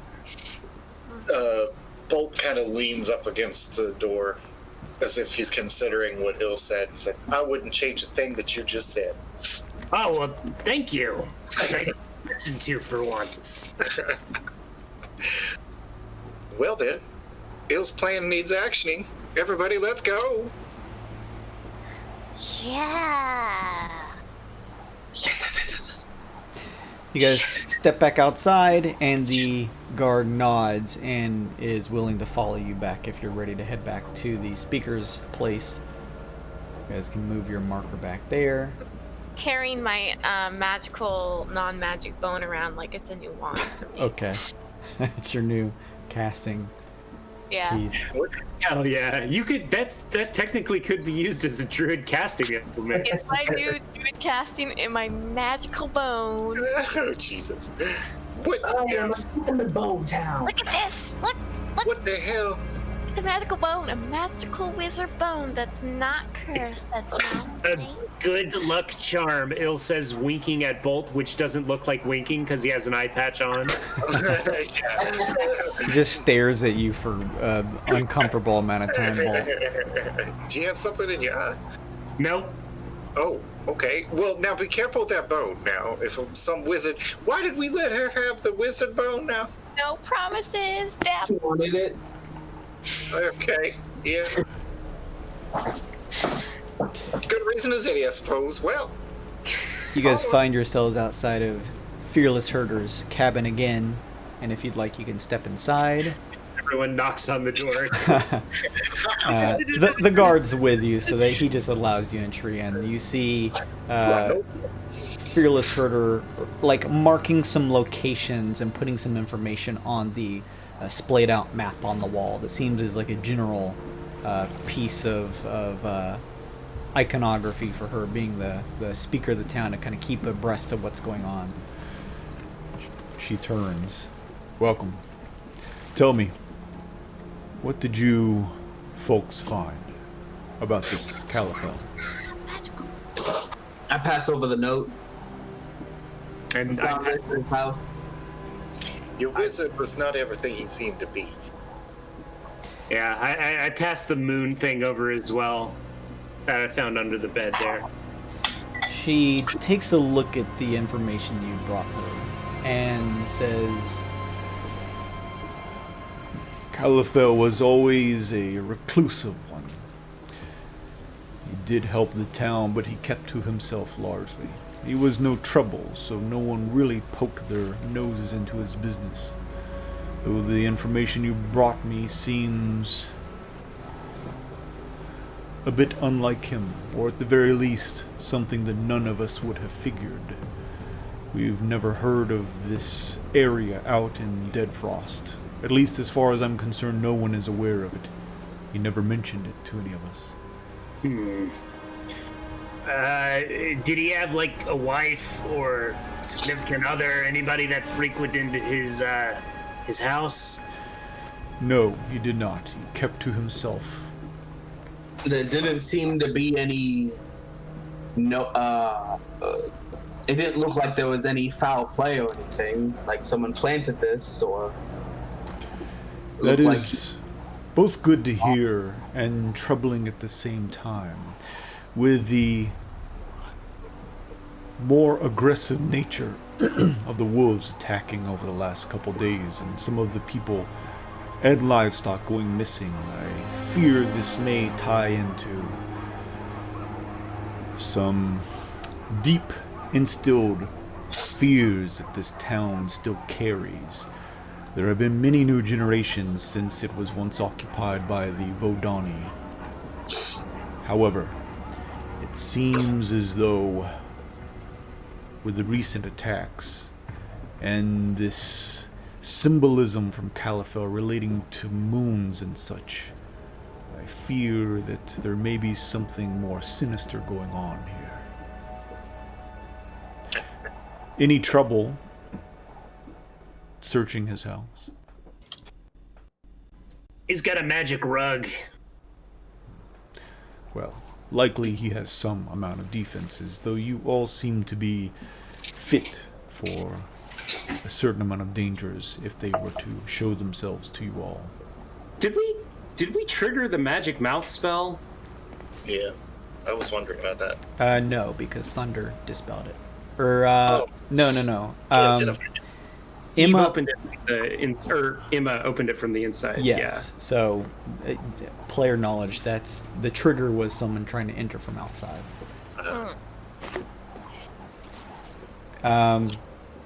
Well, maybe she has a theory on what it would have said. I mean, we could always go back and open it, right? Yeah, let's open it. Let's see what it has to say. That's a good point.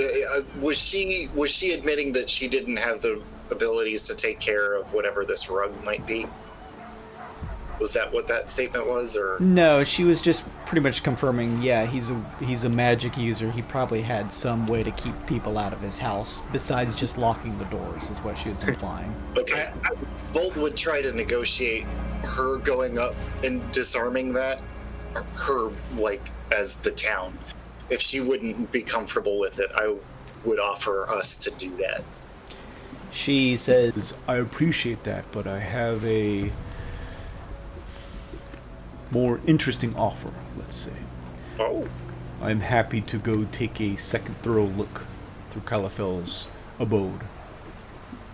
But I would like for you all to head to this place that he has mentioned and ensure that there is no trouble happening here. Yeah, of course, we will. Do this for me. And what would you seek in return? Well, I mean, we're still trying to find Briarburn. I mean, that's why we're here. And something that the town's guard can help with in time. Hopefully you understand that my people must come first, but we can take his information and I can send a party out when they are available. I'm asking besides that. Did the note mention a giant wolf? no. No. Okay, never mind. I mean, we wouldn't turn down some of that adamant, right, guys? There's a brilliant idea. I see. Were you looking to infuse it into some of your armors? That would be lovely. Couldn't hurt. Yeah. What is our status on that? Is anybody in dire need of equipment or AC or any of that? Put it on the one that already has a bunch. Put it on the big fucking robot. Yeah. Well, I think I'm wearing any type of. I don't know if I can wear armor. No, you're the little robot.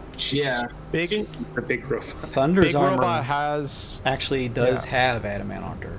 Oh, But well, I was asking before. I mean, if you guys are okay with that, I'd be willing to offer up coin to you guys in return. I could help maybe check with the home base, the other caravan people, and see if they can help make this full plate.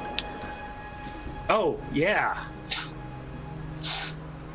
Yeah, so helping our friend here Shinjizuka get a more robust suit of normal local armor, not from off-world. Yes.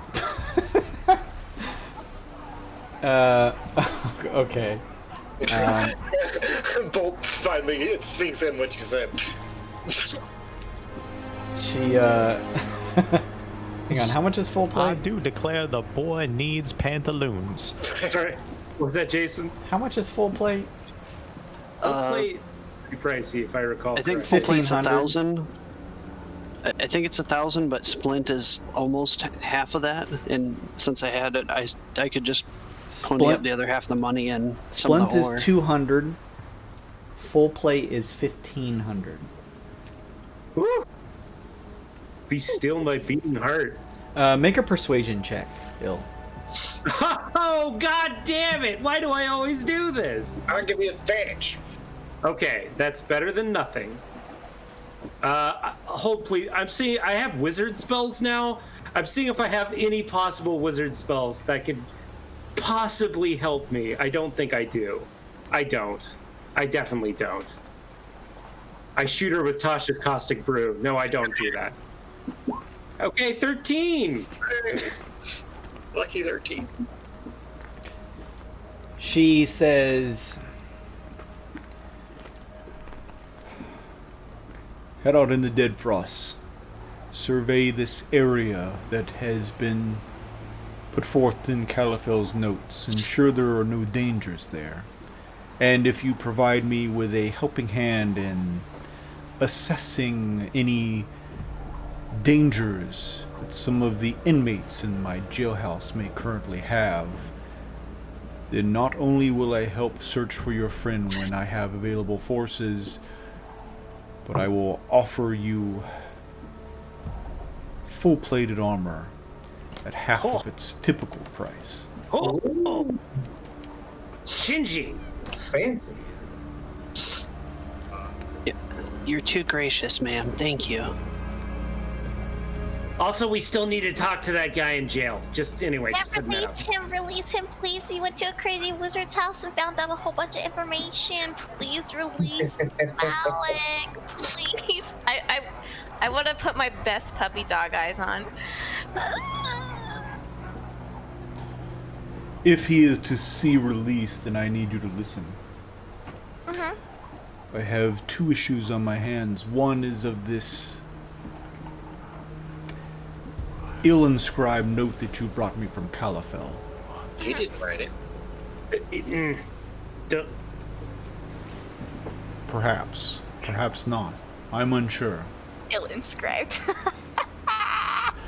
Either way, it seems too coincidental to be tied in with the symbol here that looks as a waning moon relating to the things that have been brewing in this town over the past generations. Mm-hmm. You may either head out to this place and find it, scout it, as noted here from Calafel, or you may ask and speak to both this Malik the Hunter Yes. and the other silent woman who is currently in one of our jail cells. Silent woman. Let's go. Let's go talk to them. We are closer to them, yes. There is... It was about 10 days back, during a typical starfall from the sky, that one of my group of hunters here from T.H.U.N.D.E.R noticed, as I mentioned, what they called a massive wolf falling from the sky and crashing into Lake Num during one of their hunting trips. Yeah, that's also piquing our interest as well. It is something that, if you were to go and look into it, I would have no issues, but currently the more pressing matters for me are what happens close to these walls. I initially put together a scouting party of a couple different members. Our hunting groups sometimes consist of town's guard, but largely consist of the more durable members of our citizenry here.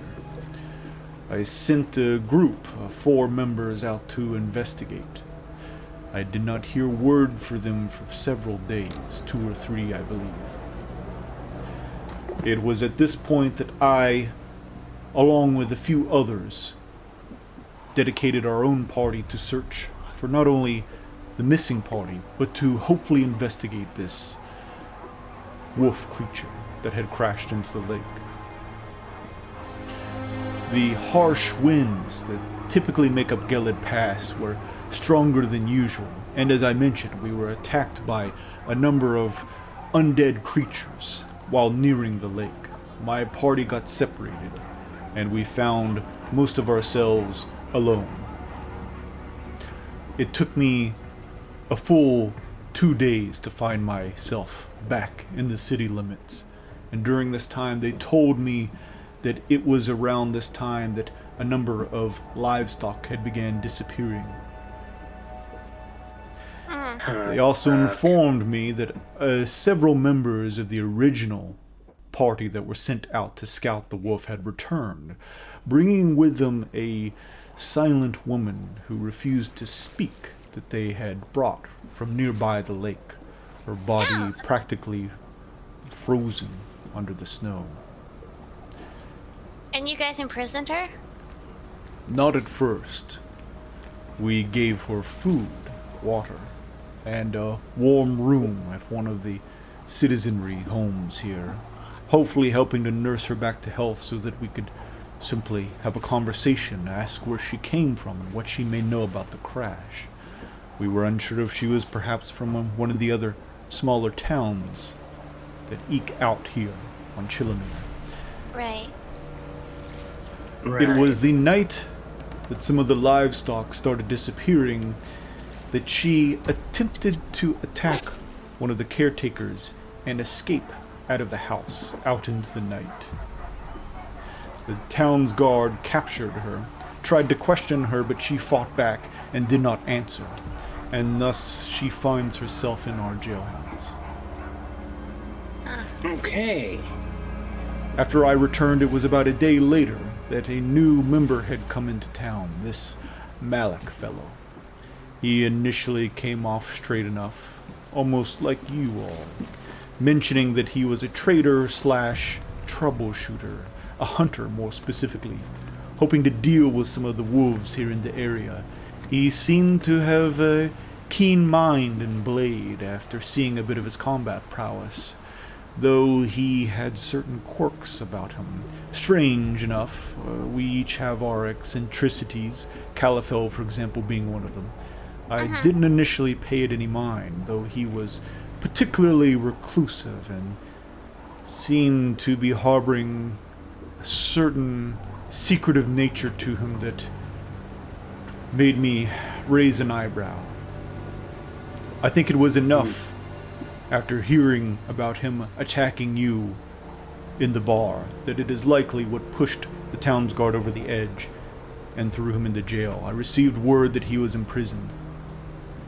Nah, they were just being bullies. Well, he did attack you. Anyway, we should just talk to him. It's fine. I need answers. What should I call you, by the way? Does your unit have a name? Very private. Our unit. We are the... We came up with one. Blaze of Glory! Blaze of Glory! Blaze I of feel Glory. uncomfortable delivering Blaze of Glory as our as our collective unit name. Blazers. It's not about what you're comfortable with, it's what it's about. Feels right. Oh, Nope. wow. Okay. What? Yeah, actually, what? Blaze of Glory, she says. Glory! Blaze of Glory. Yeah! Now you're getting it. I am not an unfair leader here in T.H.U.N.D.E.R. But when my citizenry is put at peril, I demand answers from those who refuse to give it. If they do not give me sufficient answers for the recent attacks on the town and the disappearances that have coincided with them, then I will put matters into my own hands. It is likely you have seen me erecting a number of pyres outside, not too far away. So if they say they don't know, you just burn them? They have 24 hours. Nice! Just make up a story, maybe? Because if they say they don't know and they don't know, you just burn them?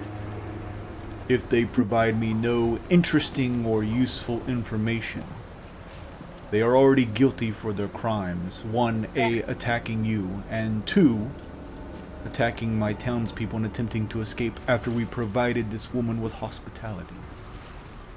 I do not take kindly to those who act in this manner in my town. Nor should you. I like it. I offer you either option. Tend to this area that Califel has mentioned to ensure that there are no dangers there, or to go question the two in the jailhouse. If you are able to finish both, I offer that as well. I would prefer to see that way, so that we can keep most everyone here within the city limits. Well, If you need to seek to head up north to try and find out what this thing, this wolf that crashed into the lake is, I will not stop you. But that is what I need on my plate, is these 2 items I've mentioned to you. Okay, sure, but after we get done talking to Malik, can we then release him? If he's able to provide you with a certain amount of information that helps us to determine and figure out what is going on, then yes, Sure. I will allow him to be released. Under your care. Nice. Let's get to it. Bye, lady. The same goes for the silent woman as well. As I mentioned, am not unfair, but she has done nothing but tell us absolutely no information and even attacked one of our members. If you can get any information from her, then she too can see freedom. Okay. Yeah. Very well then. I am so tempted out of character. I am so tempted to say I saw 3 people in the jail cells, but Yeah, I want to like bring up like the dwarf, but I don't like. I don't want her to know I was in there. Do it. yeah. Okay, bye. Okay. All right. Well, we've got a mountain of things to do. I guess best thing to do is start with a step. Let's go. Carry out your task however you see fit, she yells. But just remember, in a day's time, if they provided me no answers from the jailhouse, the 2 shall burn at the stake. Oh, this place rules. Let's do it. 8 days. Well, that's awfully generous. 8 days. Oh, she said 1 day. Emma is all for running to the jailhouse. Yeah. Yeah, let's do that. But out of character, let's save these people from getting burned at the stake if we can. It's probably a good idea. Yeah. So you guys head over to the jailhouse? Yeah. All right. Hi there again. Hello. We have a met. It's nice to meet all of you, town guards. There is an accompanying guard, and the 2 who are the same posted up that you spoke to before give you all a wary look as you approach now for what seems like a 3rd time. However, the town guard along with them relays a message that you have been entrusted by the speaker to be permitted into the jailhouse. Yeah, what? Excuse us, pardon us. Just gonna go to the jails things. They welcome you inside, and one of them standing outside on guard just mentions as you guys pass by, remember, no trouble. Of course not. dreamer. Never. Watch out for weasels. None more than we can handle. And you guys find yourselves in the jailhouse. Nice what a nicely laid out jailhouse. Look how spotless it is in here. Wow, these guys they know their jails. They point out that if you head down the stairs, you can speak to the warden and do whatever you need to do in terms of asking the prisoners. They don't even ask who you're here for. They just know that you have been granted permission by the speaker and allow you to do what you need to. Well, you talk to the warden. If I look him in the eyes, he'll know it's me. He'll know it's me. I don't want to. As she's saying that, Bolt kind of notices like a bunch of sooty little footprints like all over the place and be like, what the fuck did you do in here? Okay. He grabbed my tiny little body and threw me. Oh. This is a good bookend episode. We're ending right where we started. I like it. Anyway, let's go suck the information out of these chumps. Yes, Walk it out of them? Oh yeah, it was what do you call it? Turn of phrase. Yeah, let's. Is it now? Yep.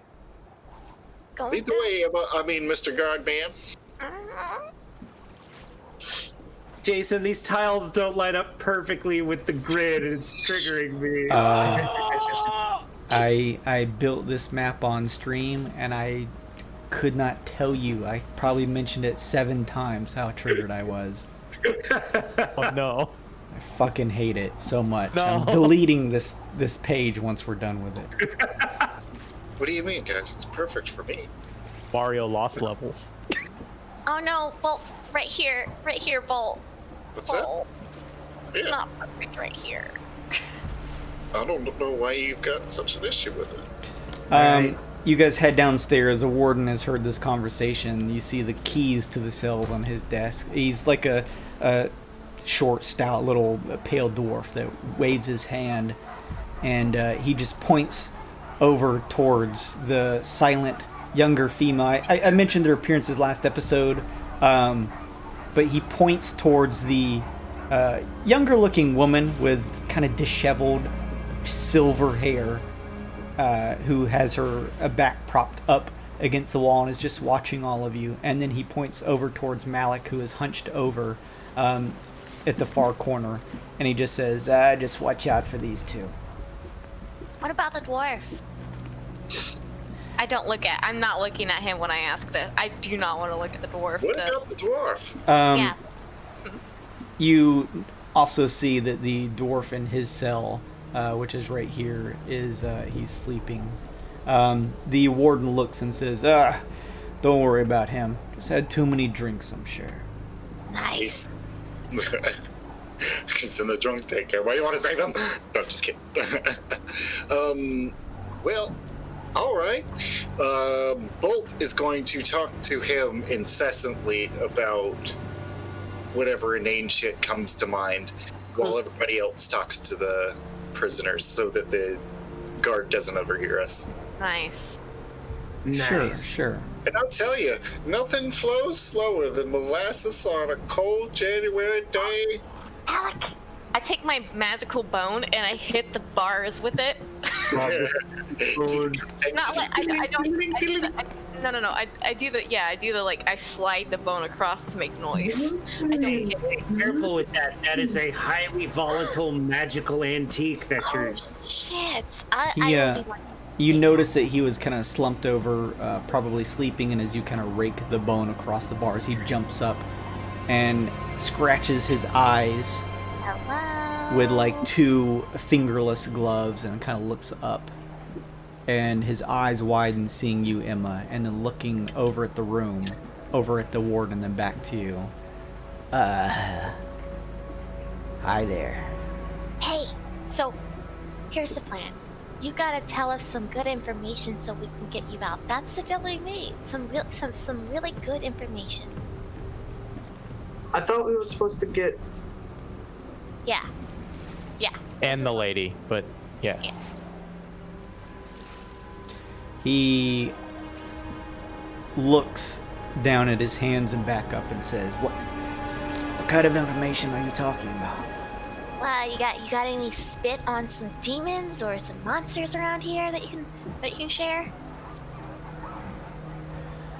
I already told you there's something living outside of the town walls. A demon, a devil. Oh, okay. And you're good at hunting these devils, right? I have a knack for taking down things. Oh, okay.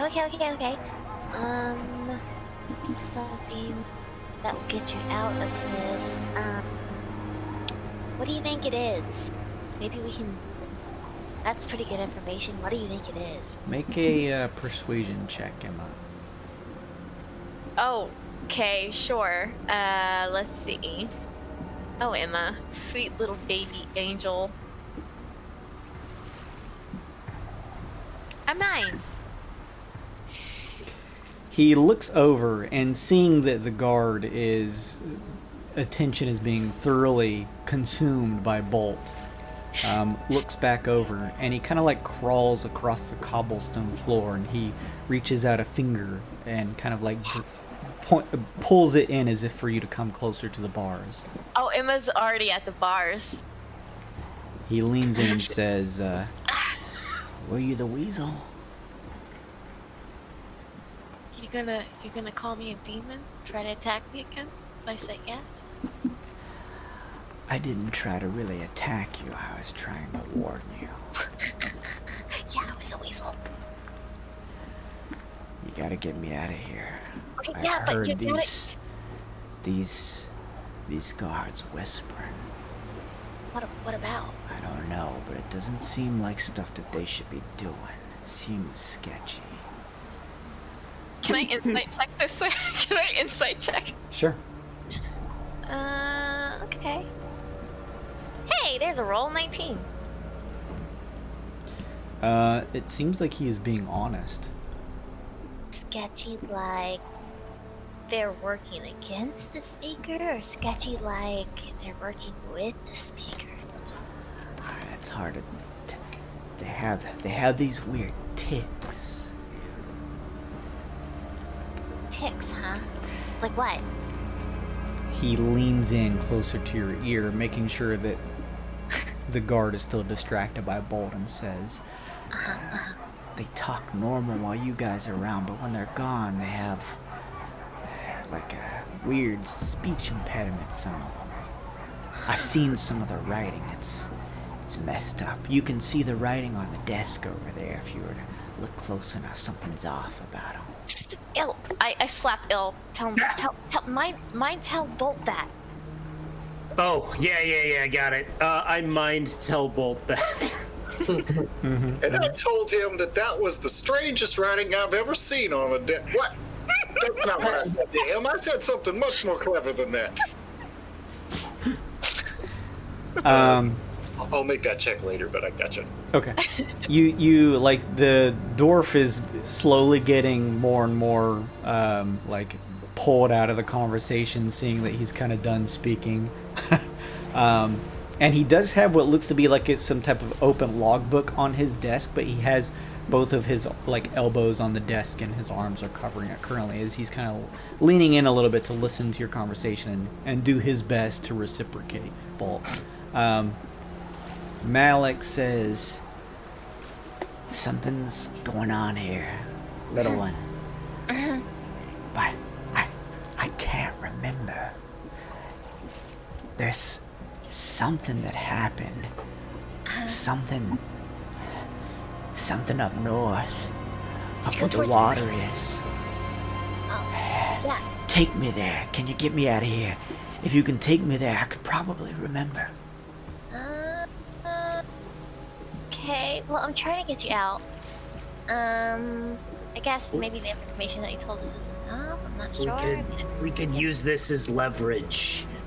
We get them to hold off on the whole, burning at the stake thing, while we go out to the Dead Frost to look for the old wizard. And then whatever we find, we bring back on the agreement that they'll let old Home Slice over here out. And then he can come help us slay the demon, which is what we're here for. The one which came from the sky up by the lake, right, old man? The wolf.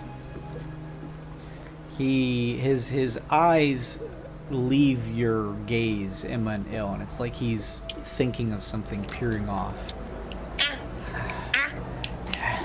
He begins to like slap one of his knees with a closed fist. Yeah, something about that. You gotta take me there. I can't remember. Hey, what's the name of the wizard? Califel. Does the name Califel mean anything to you? Think real hard. If I knew a Califel, I don't remember now. I was lost in the snow, in the ice. We found his stuff, remember? The devil. Was it up at the Dreadwood? It's called Dread. I can never remember the name of the forest for some reason. Dead Frost. Dead Frost, damn it. That's okay. I think the Dreadwood. That's right. That's the one. The Dreadwoods. The Dead Frost. He has this like as he's telling you to take him up north, you can kind of hear a bit of almost like madness in his voice, like a persistent madness to go there. But as you mentioned this to him about the note that you found out in Dead Frost, his face like clears, and he again sort of falls into this contemplation for a moment, and he goes, well, was I out there? Malik, touch this bone. He scratches the side of his face. He looks at the bone and taps it. Did it work? Do you remember anything? He grabs the tip of it and smells it and studies it.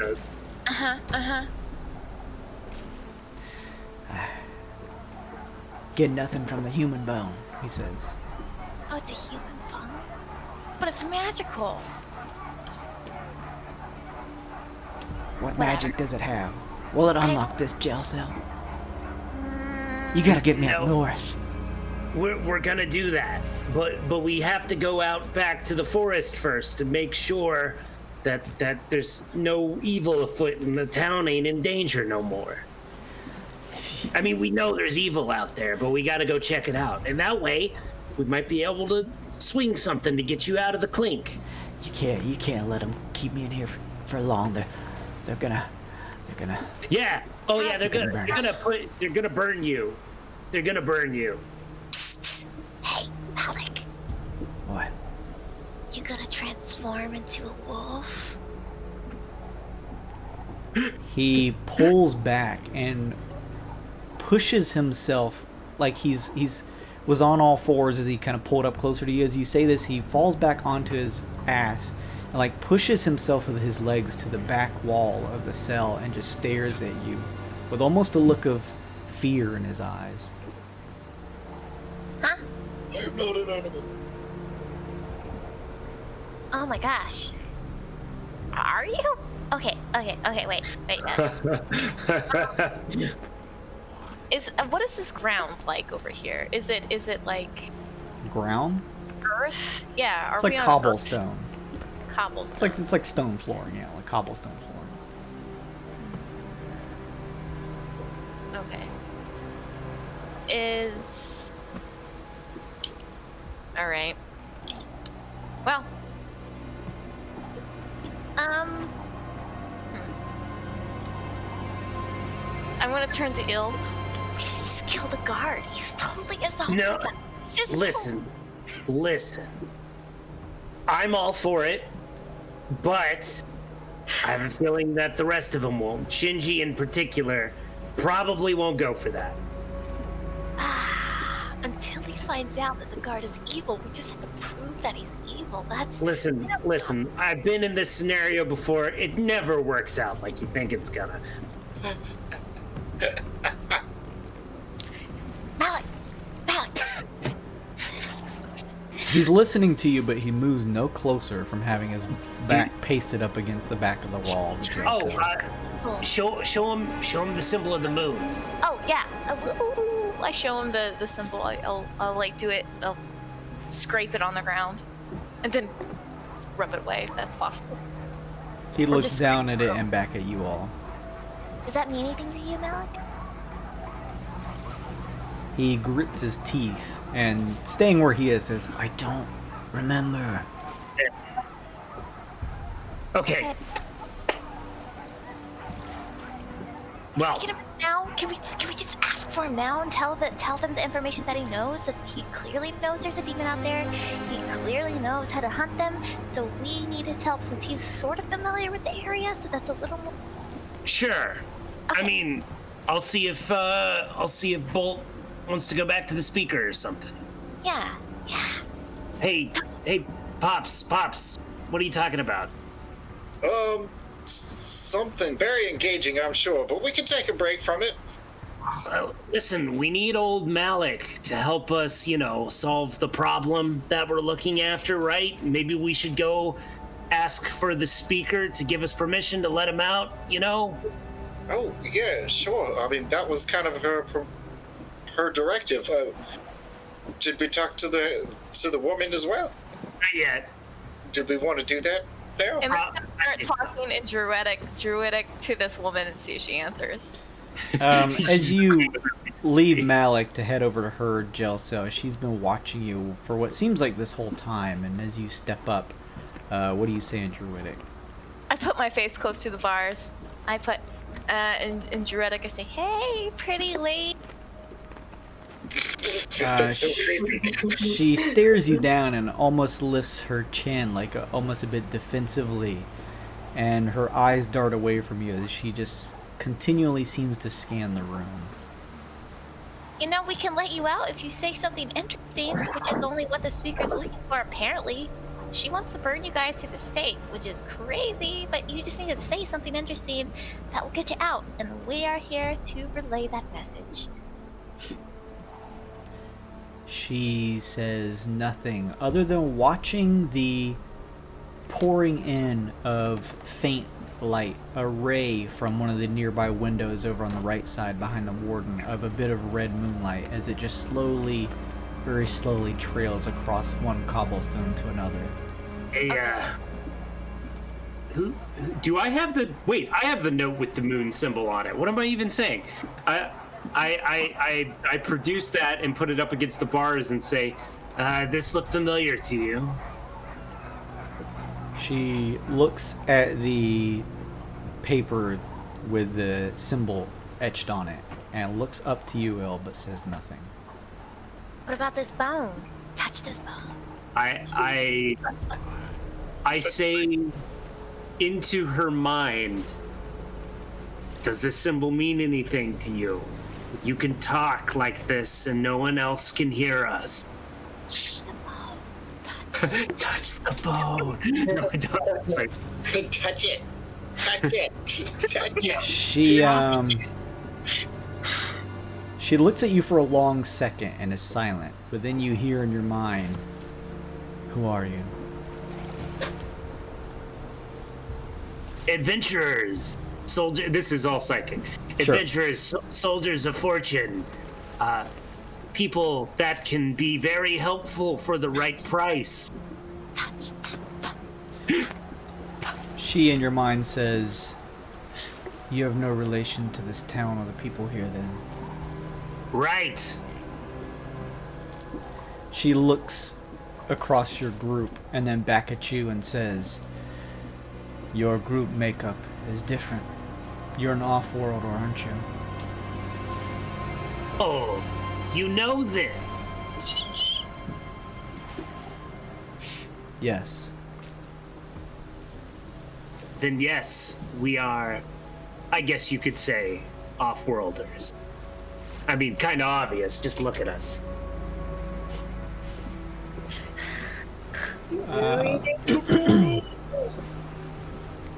Let me see here. She Welcome to the play. says,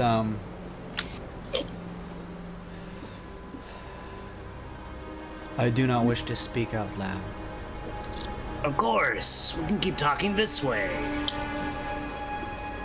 The guard makeup of this jailhouse is compromised. What is that? Compromised? What do you mean? It is difficult to explain. Can you get me out of here? Yeah, but you gotta give us something. Listen, we're here on permission from the speaker, and she promised to let you go if you can get us some useful information. If not, look, they're planning to burn you at the stake. You and the crazy dwarf at the end there. But you gotta give us something to work with so we can get you out of here. She says, I can fend for myself. I do not fear them trying to drag me to a stake. However, I do not trust the people of this town. Nor do I trust the speaker. Fair. Even still, you could give us something, maybe. And that way it'd at least get you out. Hey, where are you from, huh? Hey, my name's Ill. What's yours? My name is Ruth.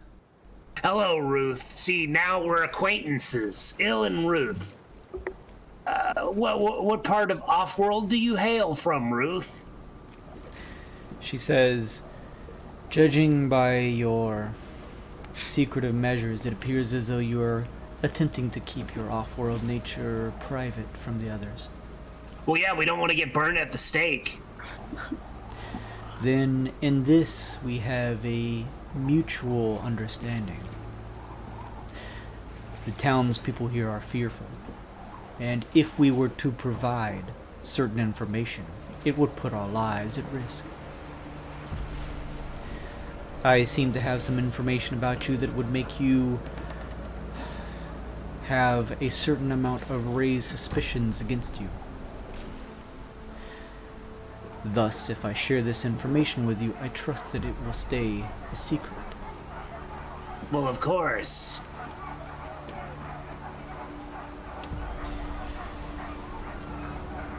I am a Vodoni security officer.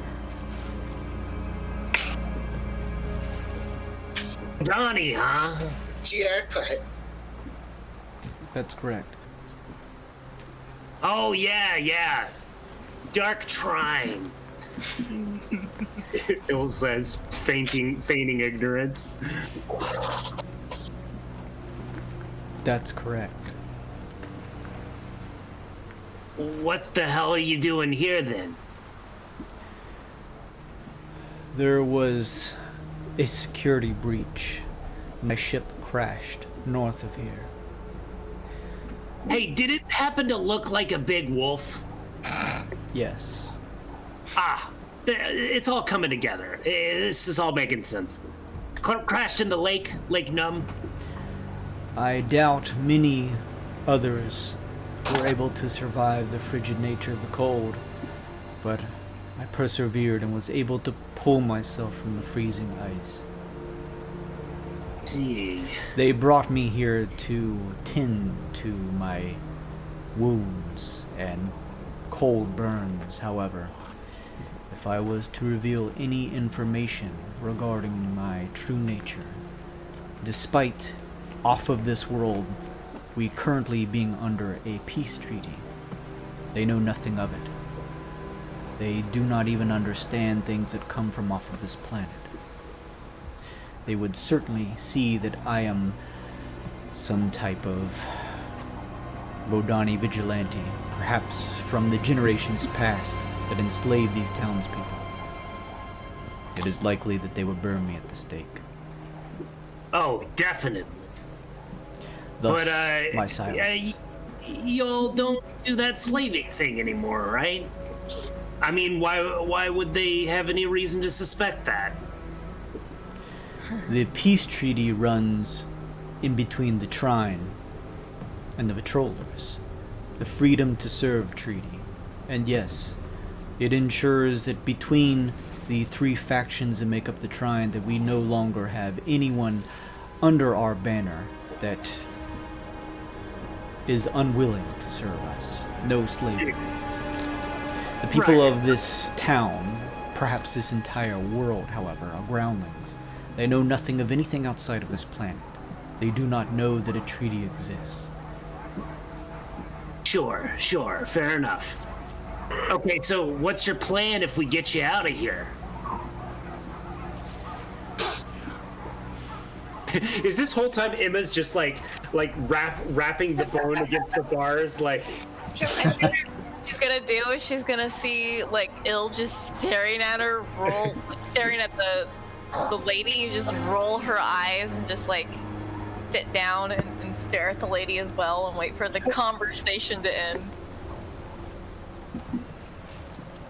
She says,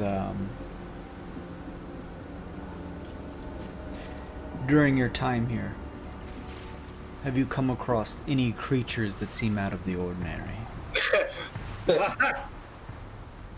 Yeah. Any of a lycanthropic nature?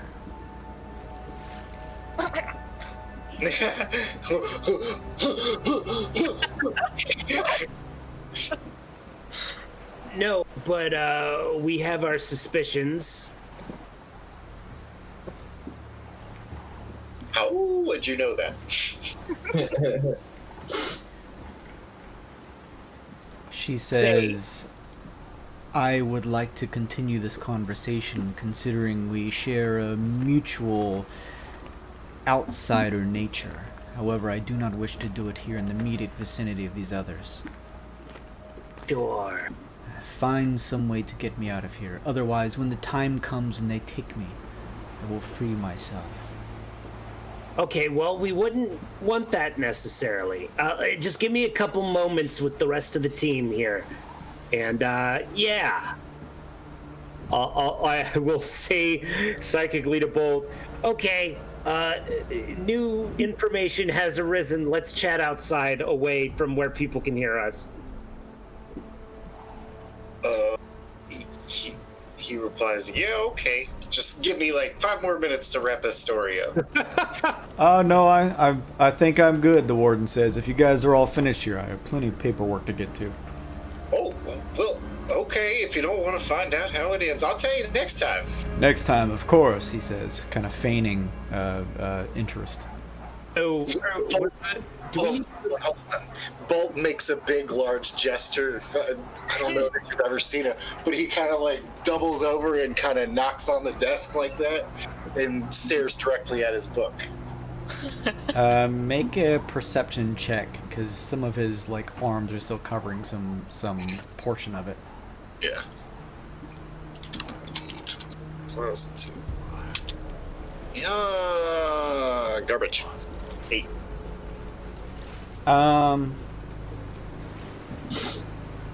Yeah, you're not able to see anything with an 8, unfortunately. His arms are covering too much of it. He, Hey, like, Jason. bows and nods as you do that, too. What's up? While that's happening, can I do a little heat metal action? Just in case. Heat metal? Yeah. On what? On... Thunder? On thunder? No.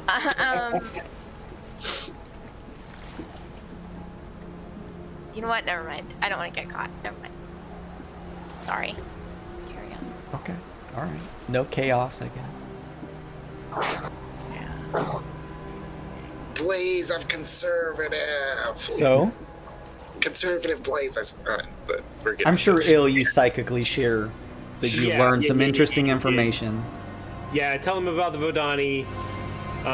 We could probably make something up, but I don't think any of us are good at lying but Cogman. I think Cogman's the only one of us that's good at lying. So we could maybe make something up to get them both out of jail. But here's the thing. Do we even need the demon hunter at this point, now that we know it's for sure it's a vodoni ship? Mission! I have to get him out. I have to. All right. Wolf. It doesn't seem right to leave him here to these people who may kill him. Fair enough. Though I've often thought that I do not wish to make an enemy of an entire village whilst I am standing within that village. Well, nobody's saying you have to do that. I just,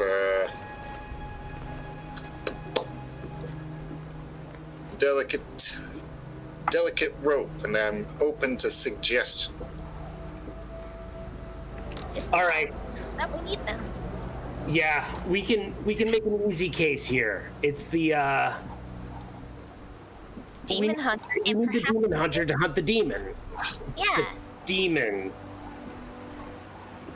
And the other girl, I don't know. You guys got any ideas? Maybe she can be. She witnessed where the thing Yeah. fell, and we needed to track it down. And that's exactly why she was at the lake when they found her. Yeah. So, I was thinking maybe we make a play that she is part of our crew that we haven't seen until now. That would work in both directions at the same time and probably answer, or not answer, a couple of questions that we don't want to answer. Huh. Awesome. Okay. I will psychically tell her that we're going to say that she's part of our crew. And perhaps you warn the demon hunter that we will be calling on him to be a wolf hunter. Oh, I don't know that we need to tell what's-her-face that he's a demon hunter per se, but wolf hunter sounds just as reasonable. She responds to you, Il, by saying, "Do not trust this speaker." And she also tells you, No. if you claim that I am from your group, then you'll need a reason as to why they found me at the crash site. Unless you wish more eyes on you, and them to consider you to come from my craft as well. For expediency, you're conveying all this to us? Yeah. Okay. Yeah, she's psychically. I did lay the egg that we were coming to look at the lake. So, I mean, there is at least that much that we have connection to her. That was what brought us here, was to come to the lake where she was found. So at least we have the doubt that was our original intention, was to recover her. That would be a happy accident, wouldn't it? or maybe that was part of our trade. We were people hunting, and she was one of the people that we were hunting, and we were following her tracks, and it led to the lake, and there she is. Oh, that's good. Like we're bounty hunters or something. You know, instead of bounty hunters, we're just hunting for her family is really... Yeah, worried about her, right. Tracking maybe instead of hunting? Yeah, Tracking, yeah. it's a happier term, tracking. Retrieving. All right. Anyway, I can't lie. I mean, I don't know how it works physically or emotionally, so someone else will have to do this. That's one of the most honest things I've ever heard of. Exactly, that's exactly my point. Cogman's got a silver metal tongue. Dun, dun. It might actually be made out of silver. It's all silver. Give us a ah. Oh man, this is so cool. We get to meet a bounty hunter. What? I mean, well, that's the story. It's like that one time in the Holovids. Oh God, the Holovids again. When we get back, I'll get to show you all of them. That stuff rot your brain. I don't want to see it. I don't want to see it. Rot your brains. So you That's guys head back to the speakers then. Yeah, are you ready for this, Cogman? Are you ready to lie for us? So what am I saying again? Okay, it's a lot. It went all over the place in planning. I was going to ask the same, so don't worry. So realistically, if Il keeps the story straight, can he telepathically communicate it to Cogman? In case Cogman slips up to kind of give him I mean, yeah, like, as long as Eel's nearby, he pretty much has, like, a free earpiece in anyone's mind to be able to, like, here, say this. Yeah, so here's the thing. The first one's easy. It's the wolf hunter.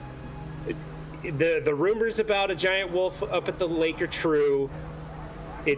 We think it poses a danger to the town, but we need the wolf hunter to help track it down.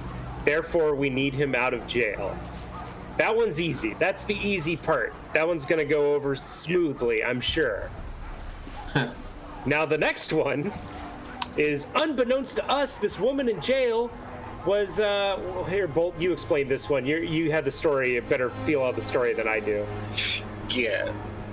So it's more playing on the speaker's ignorance than having a full story. So I introduced that we were going to this lake. They found her at this lake. So I'm trying to play that ambiguity to make her part of our crew. So now I'm suggesting that we say that she's part of our crew, okay, and that we should come here to find her. She was like our advanced scout. A vanguard. I wouldn't use that because we have a harbinger about, and maybe just somebody had... She was undercover. No. She was sitting here before us. No, because that sounds terrible. I'm thinking escape pods. We had to actually abandon our caravan and had to make repairs. One of those things that happened was ejecting people out into space. We had to come recover one of these people. She's our people. Okay, that makes sense. Sure. Sailor Drift, we come to find her, and here she is. You got it, Kevin. I'm gonna give Kevin a guidance a minute before we go in the room. So Probably a good idea. Did we figure out the means that she was captured? Did she go willingly? Did she fight them? No. She told us. Yeah, the speaker told you guys that they found her and that she was alive, but like alone and nearly frozen from the just sheer cold here, and so they brought her back to the city to nurse her back to health. But it was during one of those nights, the same night that the livestock began to disappear, that she wildly attacked one of the citizens and tried to escape. And they were able to capture her again, but find her very suspicious, along with the coinciding of the disappearance of livestock, and now some people are missing like Calafel, so they've locked her up because things seem very fishy to them about her. And the connection that I made there was that happened at the same time as all of these wolves showing up. Around the same time, yes. Yeah. Okay. Bolt gives Cogman whatever a shoulder rub on a machine would be and says, "Don't worry, buddy. You're my second in command for a reason. I know you can do this. You got this, man." So I give you a D6 on Bardic Inspiration. So you got a D4 and a D. D4 is only good for the first roll. So you guys approach the speaker's cabin and knock and are allowed to enter. Speaker turns and was just putting on a couple pelts and welcomes you in to share what you have found.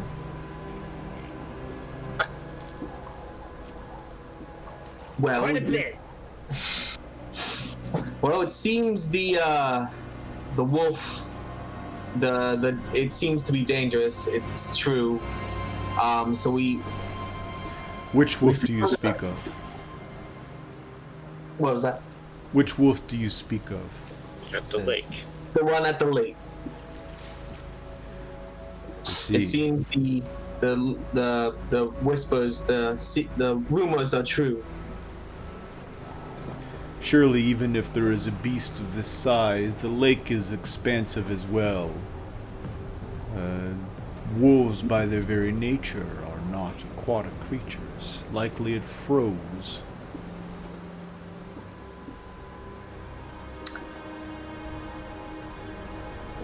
I mean, I suppose that is a possibility, but if not, the danger could be great. We wouldn't mind going and checking it out, but having the wolf hunter with us would be beneficial. Can I offer you a line? If it was a typical wolf, it wouldn't be a problem. I was thinking that too. I mean, and the way this wolf got here, obviously, it came from somewhere else. It's not your typical everyday. I say, don't forget, this is a good segue into the other woman. She survived in the lake. Why couldn't a giant monster wolf? I say that psychically, though, so it sounds like Cogman thought of it. Sure. And, of course, there's the woman who landed in the wake, which we need to speak about as well, but, I mean, she survived, so it goes to, I think it would be easy to say that the wolf could as well, especially as, like I said, it doesn't seem to be your typical. Which one of these two provided this information to you? The wolf hunter provided the info about the wolf. The wolf hunter told us about the wolf. And the female, what did she share with you? She is actually part of our party now that we actually came here to retrieve her. Since our caravan was damaged, we had to scuttle some escape pods, and she ended up here. Escape pods, bad word. Sailors were set adrift. She was set adrift in a life dinghy? Just use a euphemism. It's not literal. She leans back in her chair. You can hear the wood creak. Make a deception check, Cogman. A D6 that you can use after you see the roll. Oh, I'm using both, probably. I can use both, right? Both of your things? Yep. Yeah. It's 12. It's a 16. 16. She studies you all for a moment, her brow lowering a bit. If this woman was with your party, what is her name and why did she attack us when we attempted to nurse her back to health? Wait, you haven't ever heard of hypothermia before? She was delusional. She was not herself. She was alone and scared. Now, we're prepared to pay the proper restitutions for any harm she caused, of course, but you have to understand she was probably mad from freezing to death in that lake. Probably hungry, too. I get really angry when I'm hungry. It seems from the information you're sharing with me that there are a certain amount of answers in a potential large issue of some type of wolf from the stars that may be bidding its wake somewhere near Lake Numb. That's right. It is at this point that on top of the information regarding Calafell, though now that seems much more insignificant, that I would ask you to travel north about a day's ways up through the Gelid Pass and to Lake Numb to investigate where the creature fell and if it is still there. Great. We can do that. We can bring Wolf Hunter and our girl, right?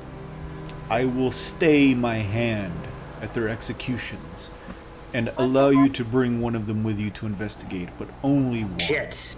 Well, it's gotta be the Wolf Hunter, all right, folks? I mean, that's why we need him, so he can help us hunt the wolf.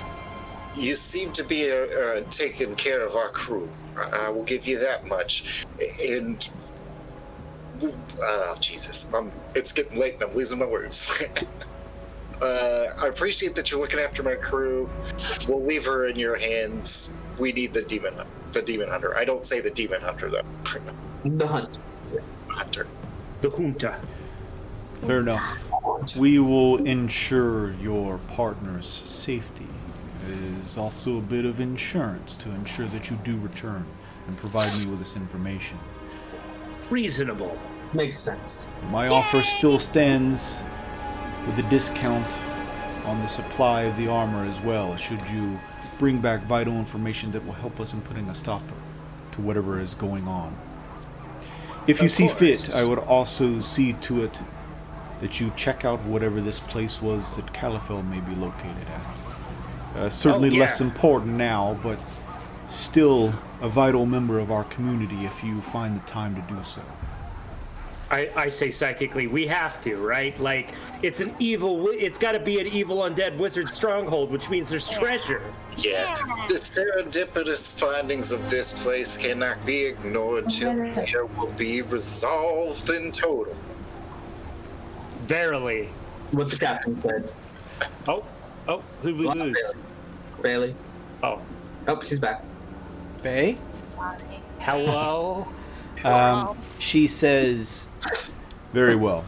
I'll send word to the jailhouse and allow you to take Malik with you. Keep a watchful eye on him. Oh, we will. Head north. I'm not gonna turn my back on him. I wanna go get Malik, yay! I will allow you to rent 3 of our Krynos free of charge for these services if you see Oh, fit. they're dead. They're so dead. Can I have my friend back? Head due north through the Gelid Pass. There you will find the edge of Lake Numb. Be careful of its thin ice. Do what you can to find out about this creature and if it still exists. Otherwise, I hope for your successful return with some more vital information.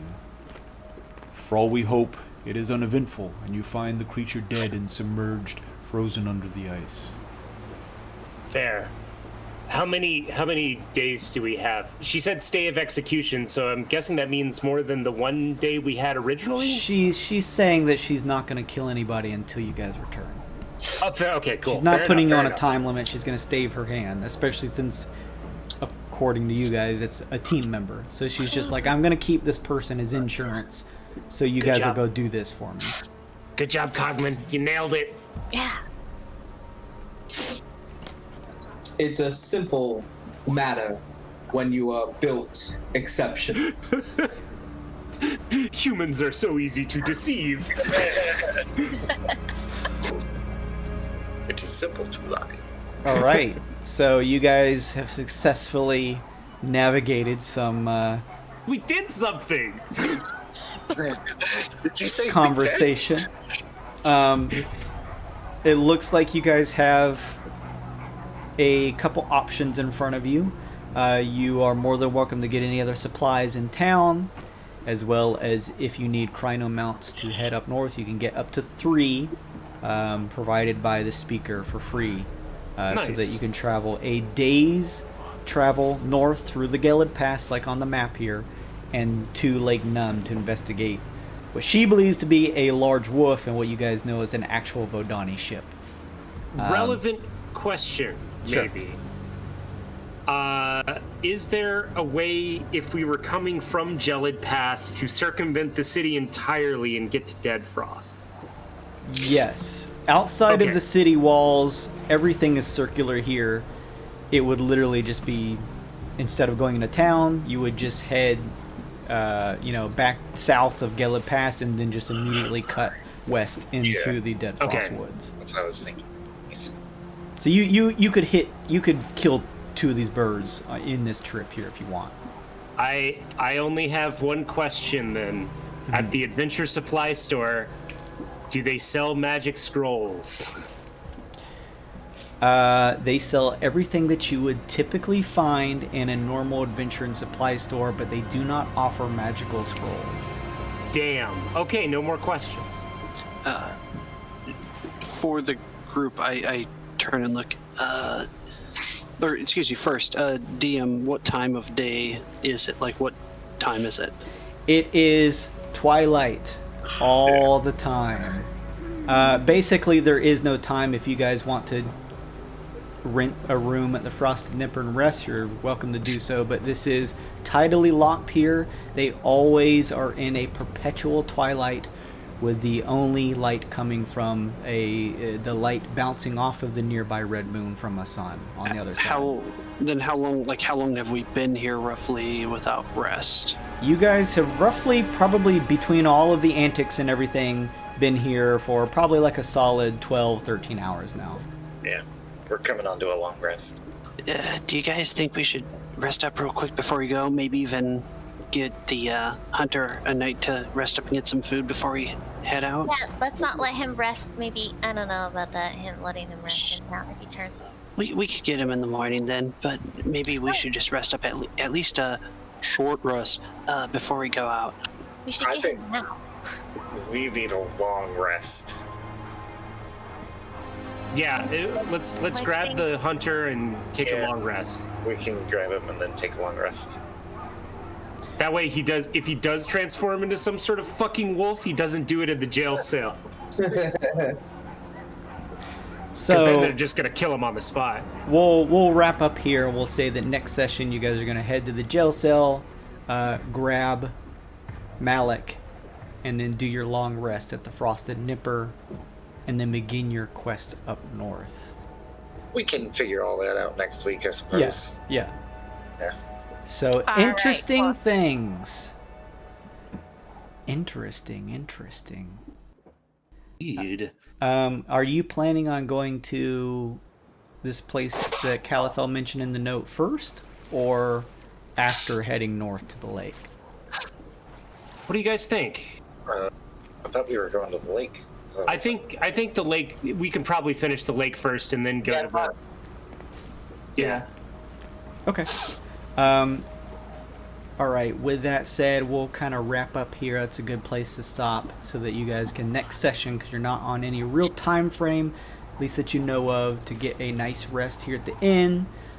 Your body's like, you don't know what time of day it is for everyone else here, Thunder, but after 12 hours of like some constant activity between the woods and the undead fight and everything else, it definitely feels like the feeling of fatigue is slowly coming over you, where it would feel good to get a couple hours of sleep in. So you guys can rent a room at the Frosted Nipper. So we're going to go ahead and wrap it up here. Thank you everybody so much for joining us this evening. Thank you, Anna, for all of that fun stuff. We're going to keep a hold onto our extra inspiration cards. I'm actually going to make sure and hold on to mine too, because I could use it at some point. But we'll come back next session as the party begins to travel north outside of the town and through Gelid Pass towards Lake Numb. I appreciate everyone for stopping by. Thanks, Mana, for hanging out with us. And anybody else who was in the chat just lurking, I really appreciate it. All of you guys, even if you're lurking, are building up your Twitch channel points that you can do what Anna did at the very beginning of the session and hand out fun stuff like inspiration. There's a whole bunch of other stuff. There's a new terror thing now that can trigger some interesting events. All kinds of cool stuff. Just check that out at the bottom left of the chat. And if you missed any of these episodes, all the VODs here are on Twitch, or if you prefer YouTube, which like I do, you can find all of it over on GAWD_mode at YouTube, and that's the same for all the other social stuff, the Instagram, Facebook, Twitter. Go follow me on Twitter to find out when I go live. I also play other games outside of D&D here, and you can come hang out with me most weeknights and stuff like that. So go check out the schedule and other stuff on the About section of the Twitch page. In the meantime, we are headed out. I'll announce it on Twitter if we have a missed session, but let me go off air and we'll talk about everyone's plans for next week, because that's Thanksgiving time, right? Yeah. Okay. Next week, yeah. Goodbye, everybody.